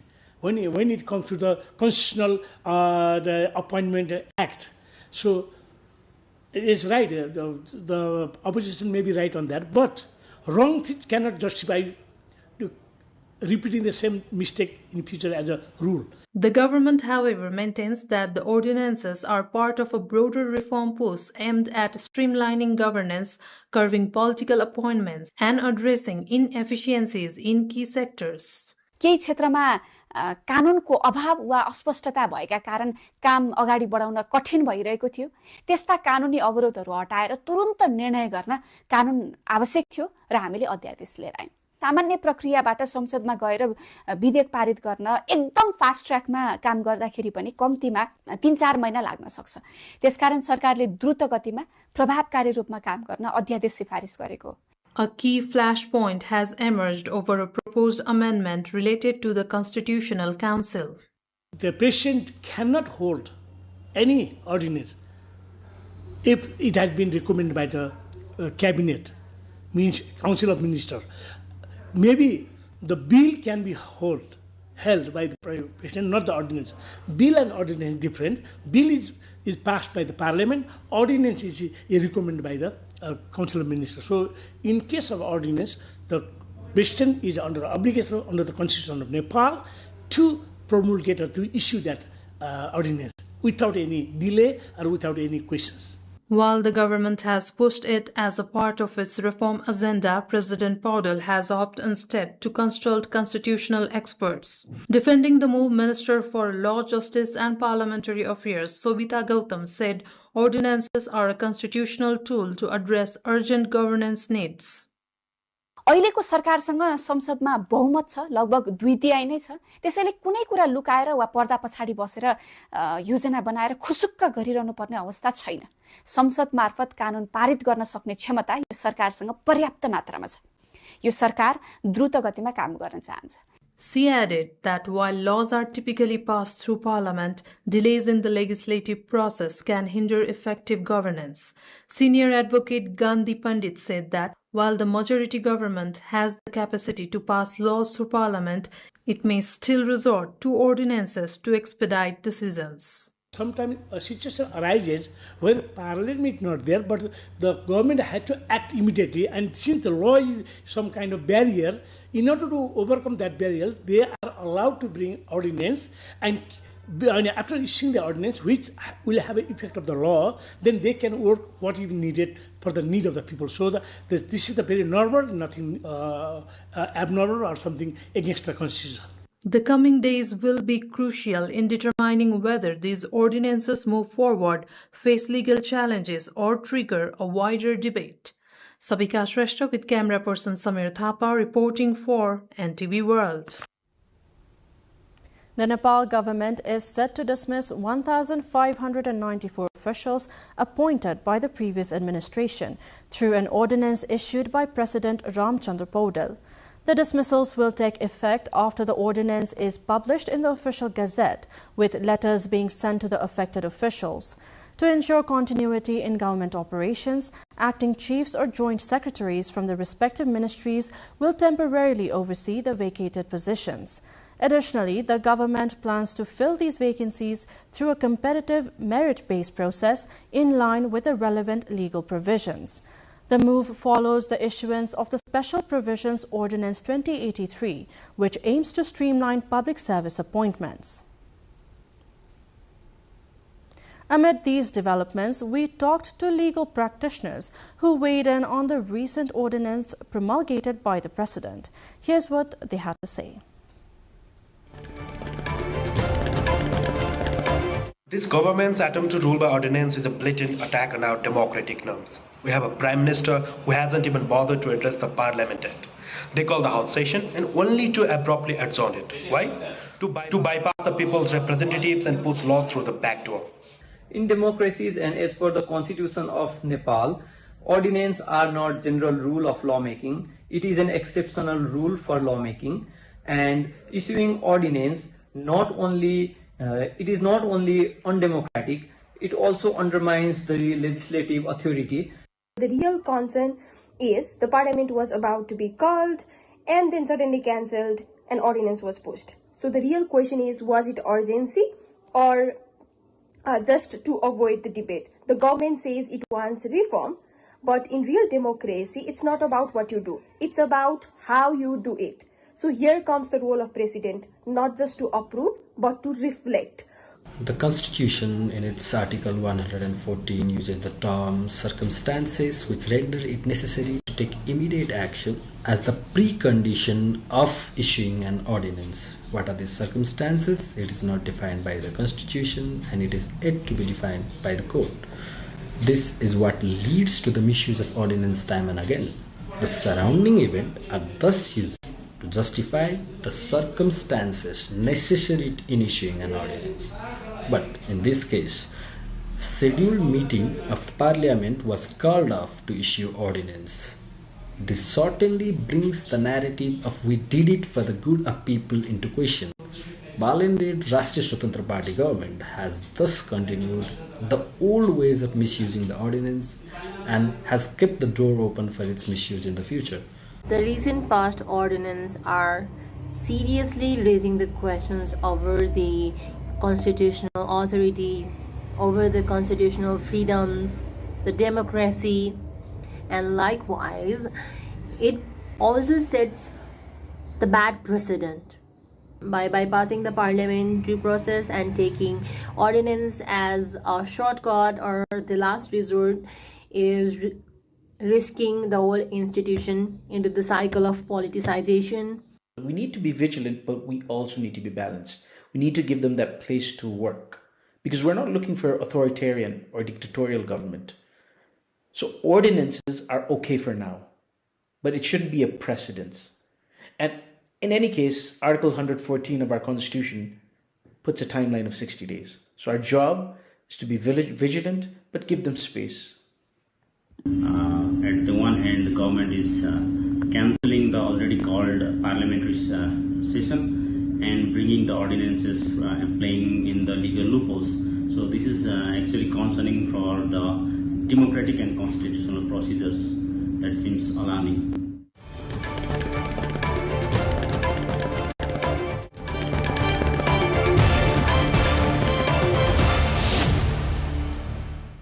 And that wraps up our Issue of the Day segment. Now on to the next. Today on World Press Freedom Day, a report by Reporters Without Borders warns global press freedom is at its lowest in 25 years. On a slightly brighter note, Nepal ranks 87th in the world and highest among its South Asian counterparts. We take a closer look at this in our cover story of the day after this short break.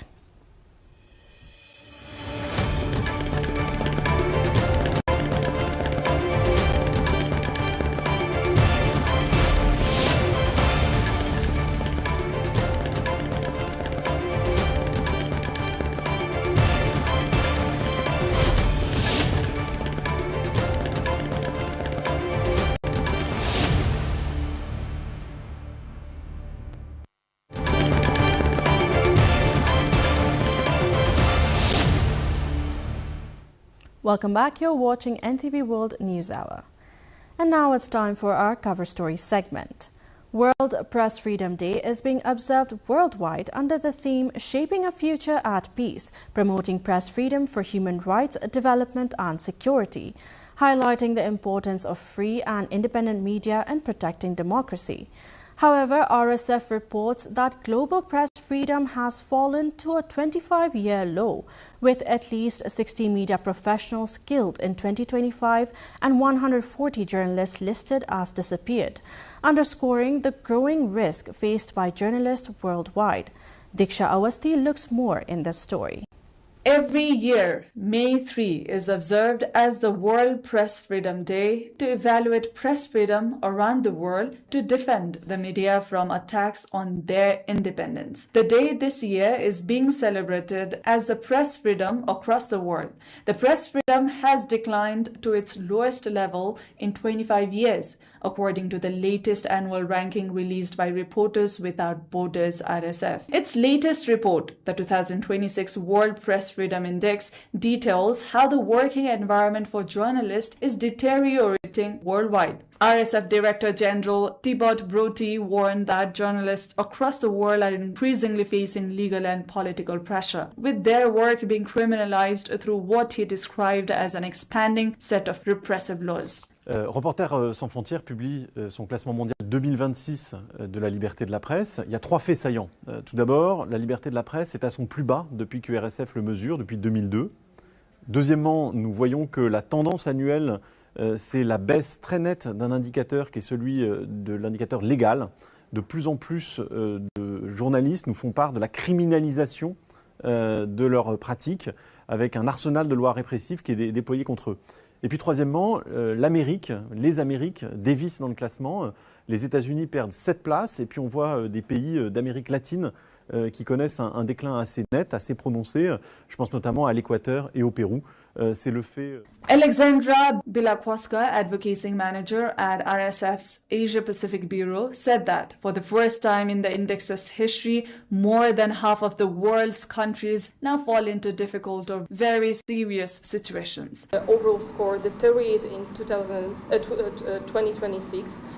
Which again is quite a huge drop because last year it was almost 56 points out of 100. This year is only 54 points. So we have 1 point drop within the global score. And that 94 countries now fall into the difficult and very serious categories. The report also highlighted a notable decline in the United States, which fell 7 places in the rankings, underscoring concerns over growing challenges to press independence even in established democracies. In South Asia, Nepal, meanwhile, tops in Press Freedom Index, ranking 87th out of 180 countries, followed by India at 157th, while Bhutan, Sri Lanka, Bangladesh and Pakistan trail further behind, with Afghanistan ranking lowest in the region. Nepal marked World Press Freedom Day with a solidarity rally in Kathmandu, calling for stronger protection of media freedom and free expression. The event brought together journalists and stakeholders who stressed the importance of a free, responsible press in safeguarding democracy and human rights. Here's a report. Nepal marked World Press Freedom Day with a solidarity rally organized by the Federation of Nepali Journalists, FNJ, calling attention to the need to safeguard media freedom and free expression. The rally, held under the theme Promoting Press Freedom for a Peaceful Future, Human Rights, Development and Security, began at Maitighar Mandala in Kathmandu and concluded at New Baneshwar with a corner assembly. During the event, officials and stakeholders said a free press is crucial in protecting democracy and upholding human rights. The annual Press Freedom Report was also released and emphasis on freedom of expression was stressed as an integral part of human rights. The National Human Rights Commission, NHRC, reaffirmed the Commission's commitment to defending media freedom in cases of violation. Media Action Nepal also released a monitoring report covering press freedom violations between May 2025 and May 2026, documenting 71 incidents. According to the report, most cases were recorded in Kathmandu, Bagmati Province and Madhya Province, indicating higher risks for media professionals in these regions. Meanwhile, data from the FNJ indicate 131 incidents of press freedom violations recorded over the past year. These include cases of intimidation, obstruction of reporting, and physical attacks. The most prominent incidents were reported during the Gen Z protests in September 2025. Media organizations also noted significant financial impacts, including losses incurred by journalists and media entrepreneurs. Speakers at the event emphasized the need for journalists to adhere to professional ethics, ensure balanced reporting, and avoid biased or harmful coverage. They have said that responsible journalism is essential to protect individuals' rights while maintaining public trust. Officials from various organizations, including the NHRC, media advocacy groups, and civil society representatives, attended the program and reiterated their commitment to protecting press freedom and promoting ethical journalism in Nepal.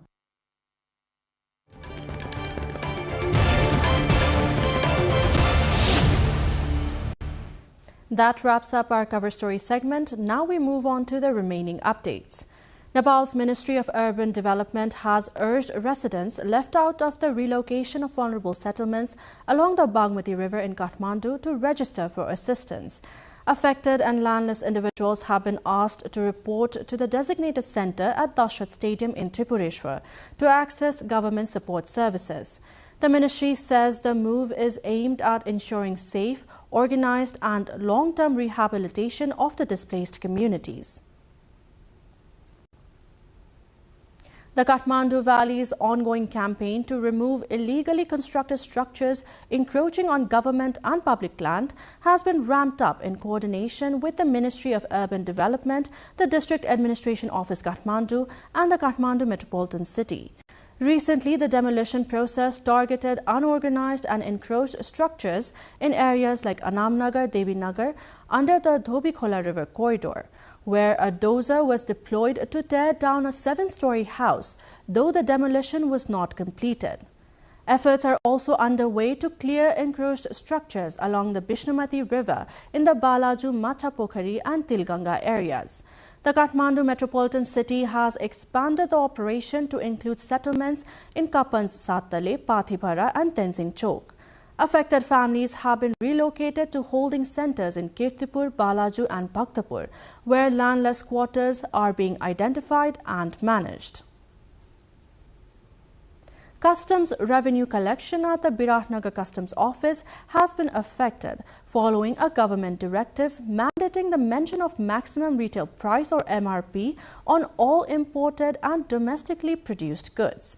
Since the rule came into effect on April 28, around 350 truck containers have been halted at the customs point and along the Indian border, according to the Biratnagar Customs Agents Association. The disruption has led to a significant drop in daily revenue, with collections falling well below the expected 113.3 million rupees target in recent days. Customs officials say the slowdown is due to goods failing to clear checks amid confusion over compliance. Importers argue that MRP labeling should be allowed at warehouses rather than at customs, but authorities insist it must be declared at entry, prolonging the dispute and affecting trade flows. The construction of the 20-megawatt Rolwaling Khola hydropower project in Dolakha has been stalled for the past 11 months, severely delaying what was expected to be a key part of Nepal's largest domestically funded Upper Tamakoshi hydropower project. Initially launched 3 years ago with a 4-year completion target, only 20% of the physical work has been completed, and the project has now seen its timeline extended by 4 additional years, with an anticipated total duration of 7 years. The halt in construction followed a notice from the Gauri Shankar Conservation Area project on July 4 last year, leading to the removal of workers, staff and equipment from the site. The project, which includes the construction of a 6.2-kilometer main tunnel, has been delayed further due to unresolved disputes over the project site. The construction contract for these critical works was awarded to the SSSCE High Himalayan JV under a single package agreement in 2022. Nepal has stepped up efforts to recover its stolen cultural heritage, with more than 200 artifacts repatriated in recent years. However, several historically and religiously significant items remain in foreign collections as authorities continue diplomatic and legal initiatives for their return. Subiksha Rajak brings more.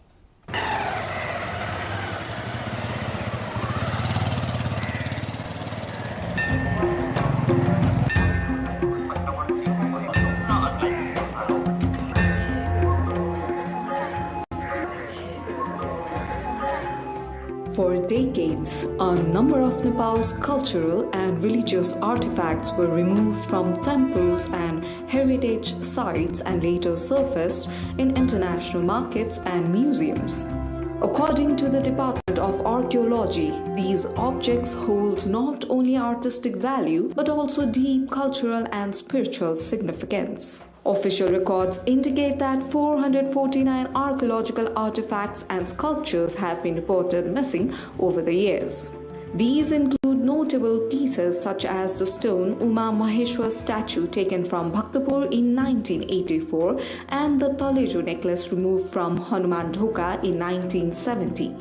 In recent years, efforts to recover these items have gained momentum. So far, 201 artifacts have been successfully brought back to Nepal. The Department of Archaeology states that intensified coordination with international agencies and diplomatic channels has contributed to these outcomes. Most of the returned items are currently preserved at the National Museum. However, around 20%, approximately 41 artifacts have been reinstalled in their original locations, allowing local communities to reconnect with their heritage. One of the biggest challenges in recovering stolen artifacts is gathering reliable evidence.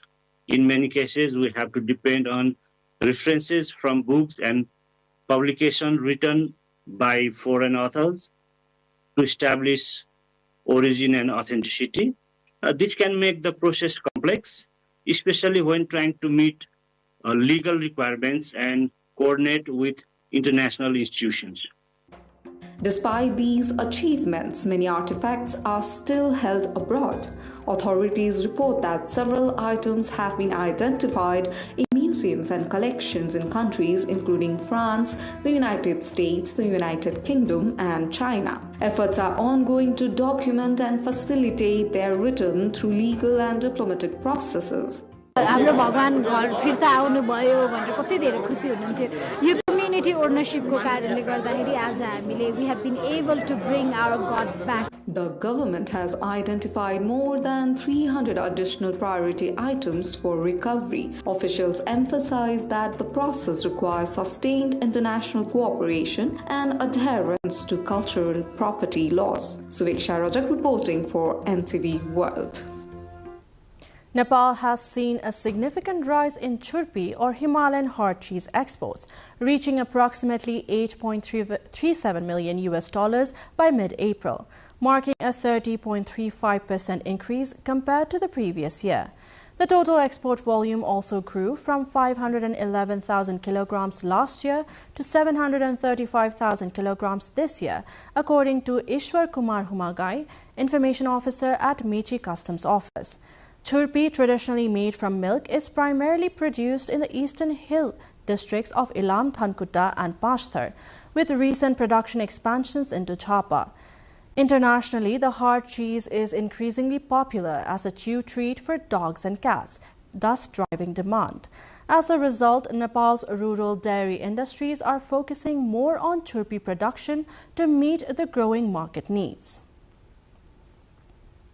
Local communities in western Nepal, Gulmi, have come together to preserve the endangered traditional Khatu dance or Khatu Nach. The Sati Khatu dance, which is traditionally practiced by the Magar and the Gurung communities, was formally initiated with ritual worship on the occasion of Baisak Purnima. Rosina Roy with our local correspondent Anil Khatri from Gulmi brings the report.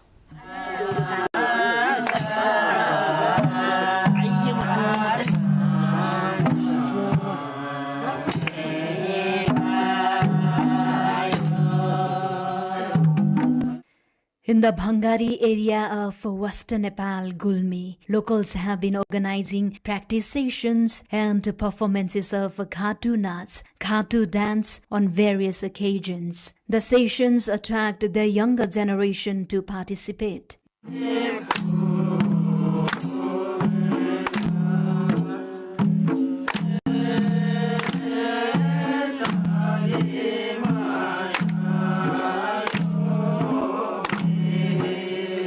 This classical dance is performed to the rhythmic beats of the madal, a traditional drum accompanied by traditional songs. It is believed that during performances, young girls may become possessed by deities and sometimes even they lose their consciousness. Locals believe that young dancers with bodily wounds or those who have been bitten by snake or dog are not possessed by the Ghatu spirits. The Ghatu Nats, primarily performed by the Magar and Gurung communities, was popular in Western Nepal, including Gulmi, Sangza, Lomjung and Kaski. Its popularity has, however, been gradually diminishing. Recognizing its cultural significance, the local government authorities in Gulmi district began taking steps to preserve and promote this tradition for the future generations. Stakeholders say the active participation of the community members in promoting and preserving the dance is highly commendable. यसलाई चाहिँ हामीले देश विदेशमा पुर्याउनलाई हामी अनवरत रूपमा लागि परेका छौं। यसको चाहिँ अहिले बल्ल महत्त्व बुझ्नेहरू बल्ल यसको चाहिँ घाटु नाचको अलिकति जानकार लिनेहरूलाई हामीले प्रचार प्रसारद्वारा नै आकर्षण गरेका छौं। The Ghatu dance revolves around themes such as marriage, love, lifestyle, and hunting stories of the medieval king Parshuram and Queen Yomaudi. This dance is highly expressive, portraying different aspects of life such as birth, duties, animal husbandry, agriculture, and more.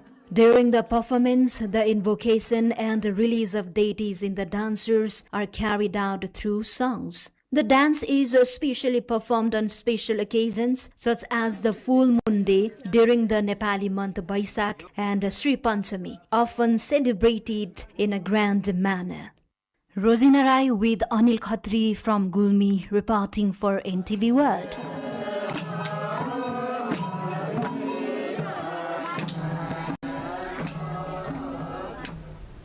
Now it's time for international updates, but before that, let's have a quick recap of the headlines. Nepal's president issues ordinance to amend Nepal Acts, sends another back for reconsideration, over 1,500 officials to be relieved of their posts. Nepal reaffirms sovereignty over Lipulekh, urges diplomatic resolution regarding the unilateral Kailash Mansarovar pilgrimage route. RSP tightens local election strategy with mandatory candidate training framework. Party opposes forced evictions, prioritizes protection of landless settlements. World Press Freedom Day observed globally with focus on press rights and challenges. Nepal holds a solidarity march. Iran sets deadline for US to end naval blockade as tensions escalate. Trump says Iran proposal under review. And UAE clinches triangular ODI series in Nepal with dominant win over Oman. Junaid Siddiqui's 6-wicket haul seals victory as UAE posts 308 in Kirtipur.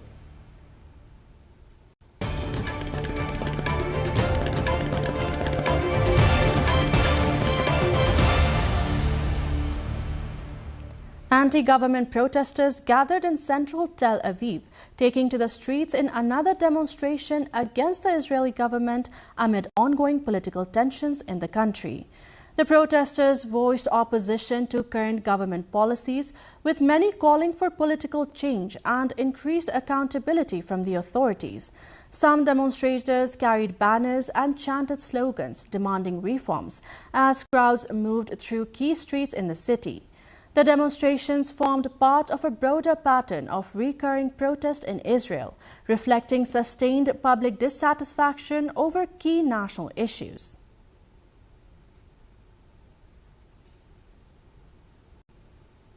In other update, US President Trump said the United States would cut way down on the number of American troops stationed in Germany amid what he described as a growing transatlantic rift over the Middle East war. He added that Washington was planning reductions greater than 5,000 troops, noting that the US had 36,436 active duty personnel in Germany as of December 31st, 2025.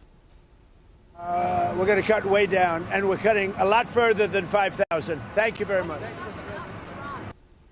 Meanwhile, two senior U.S. Republican lawmakers, Roger Wicker and Mike Rogers, have criticized a decision to cut U.S. troops stationed in Germany, saying it risked undermining deterrence and would send the wrong signal to Russia. Moving on, firefighters extinguished fires in southern Ukraine's Odessa region on Sunday, following Russian strikes on infrastructure in the Black Sea port area, according to the authorities. 2 people were killed in the attacks, including a truck driver working at a port facility, according to Regional Governor Oleg Kaipa, who shared details on social media. The strikes damaged parts of the port infrastructure in a region that serves as a key hub for Ukraine's maritime exports, with emergency services deployed to contain multiple blazes after the bombardment.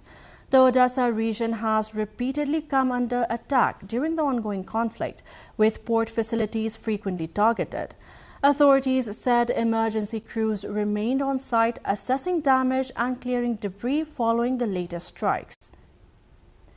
Moving on, 2 young women believed to be of Sudanese origin have died after a small boat carrying migrants attempted to cross the English Channel from northern France to the United Kingdom.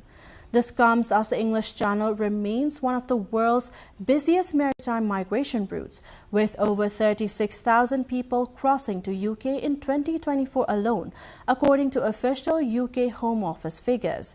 The route has also proved increasingly deadly in recent years, with at least 69 to 73 migrant deaths recorded in 2024, the highest annual toll on record.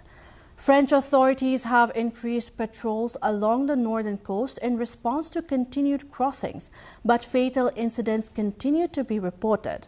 Officials say overcrowded and unseaworthy dinghies, often carrying dozens of people at a time, remain a key factor in the rising danger of the crossing despite ongoing enforcement efforts on both sides of the channel.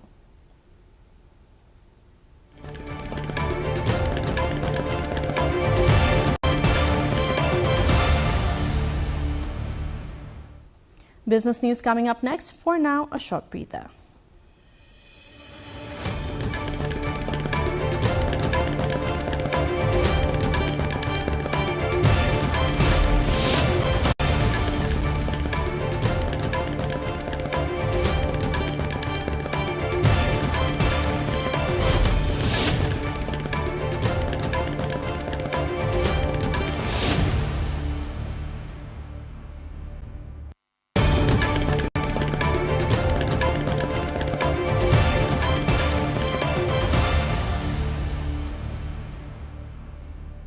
China has announced an injunction to block U.S. sanctions placed on 5 Chinese refiners accused of buying oil from Iran. The U.S. sanctions announced by the Department of the Treasury late last month bar the refiners from the U.S. financial system and seek to penalize anyone doing business with the firms. In a statement, China's Ministry of Commerce said the sanctions improperly restrict business between Chinese enterprises and third countries in violation of international law and the basic norms governing international relations. Announcing the sanctions on April 24, the U.S. Treasury Department called Hengli Petrochemical Refinery one of Tehran's most valued customers, saying it had generated hundreds of millions of dollars in revenue for the Iranian military through crude oil purchases. The Trump administration imposed sanctions on the other 4 refineries named by the Chinese ministry, among other facilities, last year.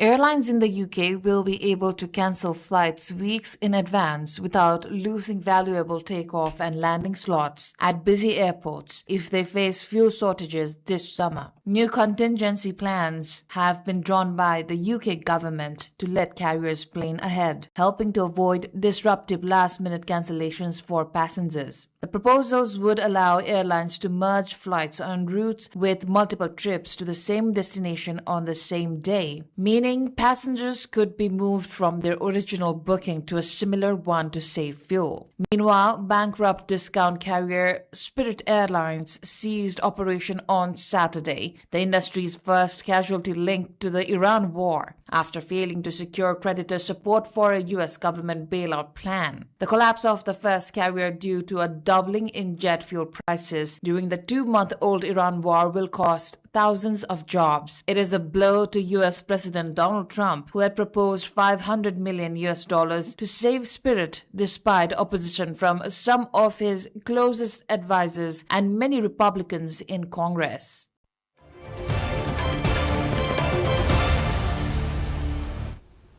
Now it's time for Sports Update.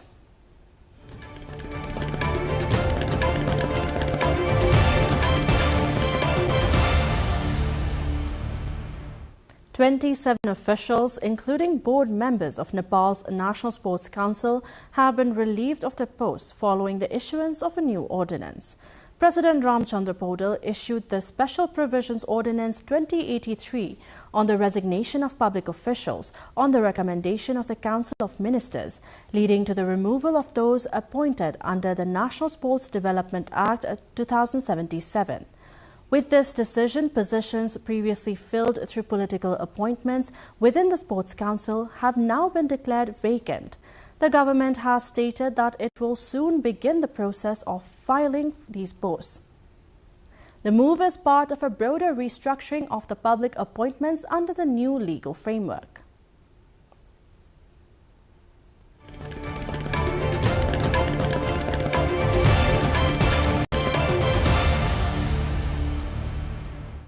And now the weather updates, first from across Nepal and then the world.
And before we wrap up, let's have a recap of the headlines. Nepal's president issues ordinance to amend Nepal Acts, sends another back for reconsideration, over 1,500 officials to be relieved of their posts. Nepal reaffirms sovereignty over Lipu Lake, urges diplomatic resolution regarding the unilateral Kailash Mansarovar pilgrimage route. RSP tightens local election strategy with mandatory candidate training framework. Party opposes forced evictions, prioritizes protection of landless settlements. World Press Freedom Day observed globally with focus on press rights and challenges. Nepal holds Solidarity March. Iran sets deadline for US to end naval blockade as tensions escalate. Trump says Iran proposal under review. And UAE clinches triangular ODI series in Nepal with a dominant win over Oman. Junaid Siddiqui's 6-wicket haul seals victory. This is it for this edition of NTV World News Hour. Do join us through our social media and get the latest updates from our official website at nepaltelevision.com. I am Bishata Bhandari. Thank you for watching. Good night.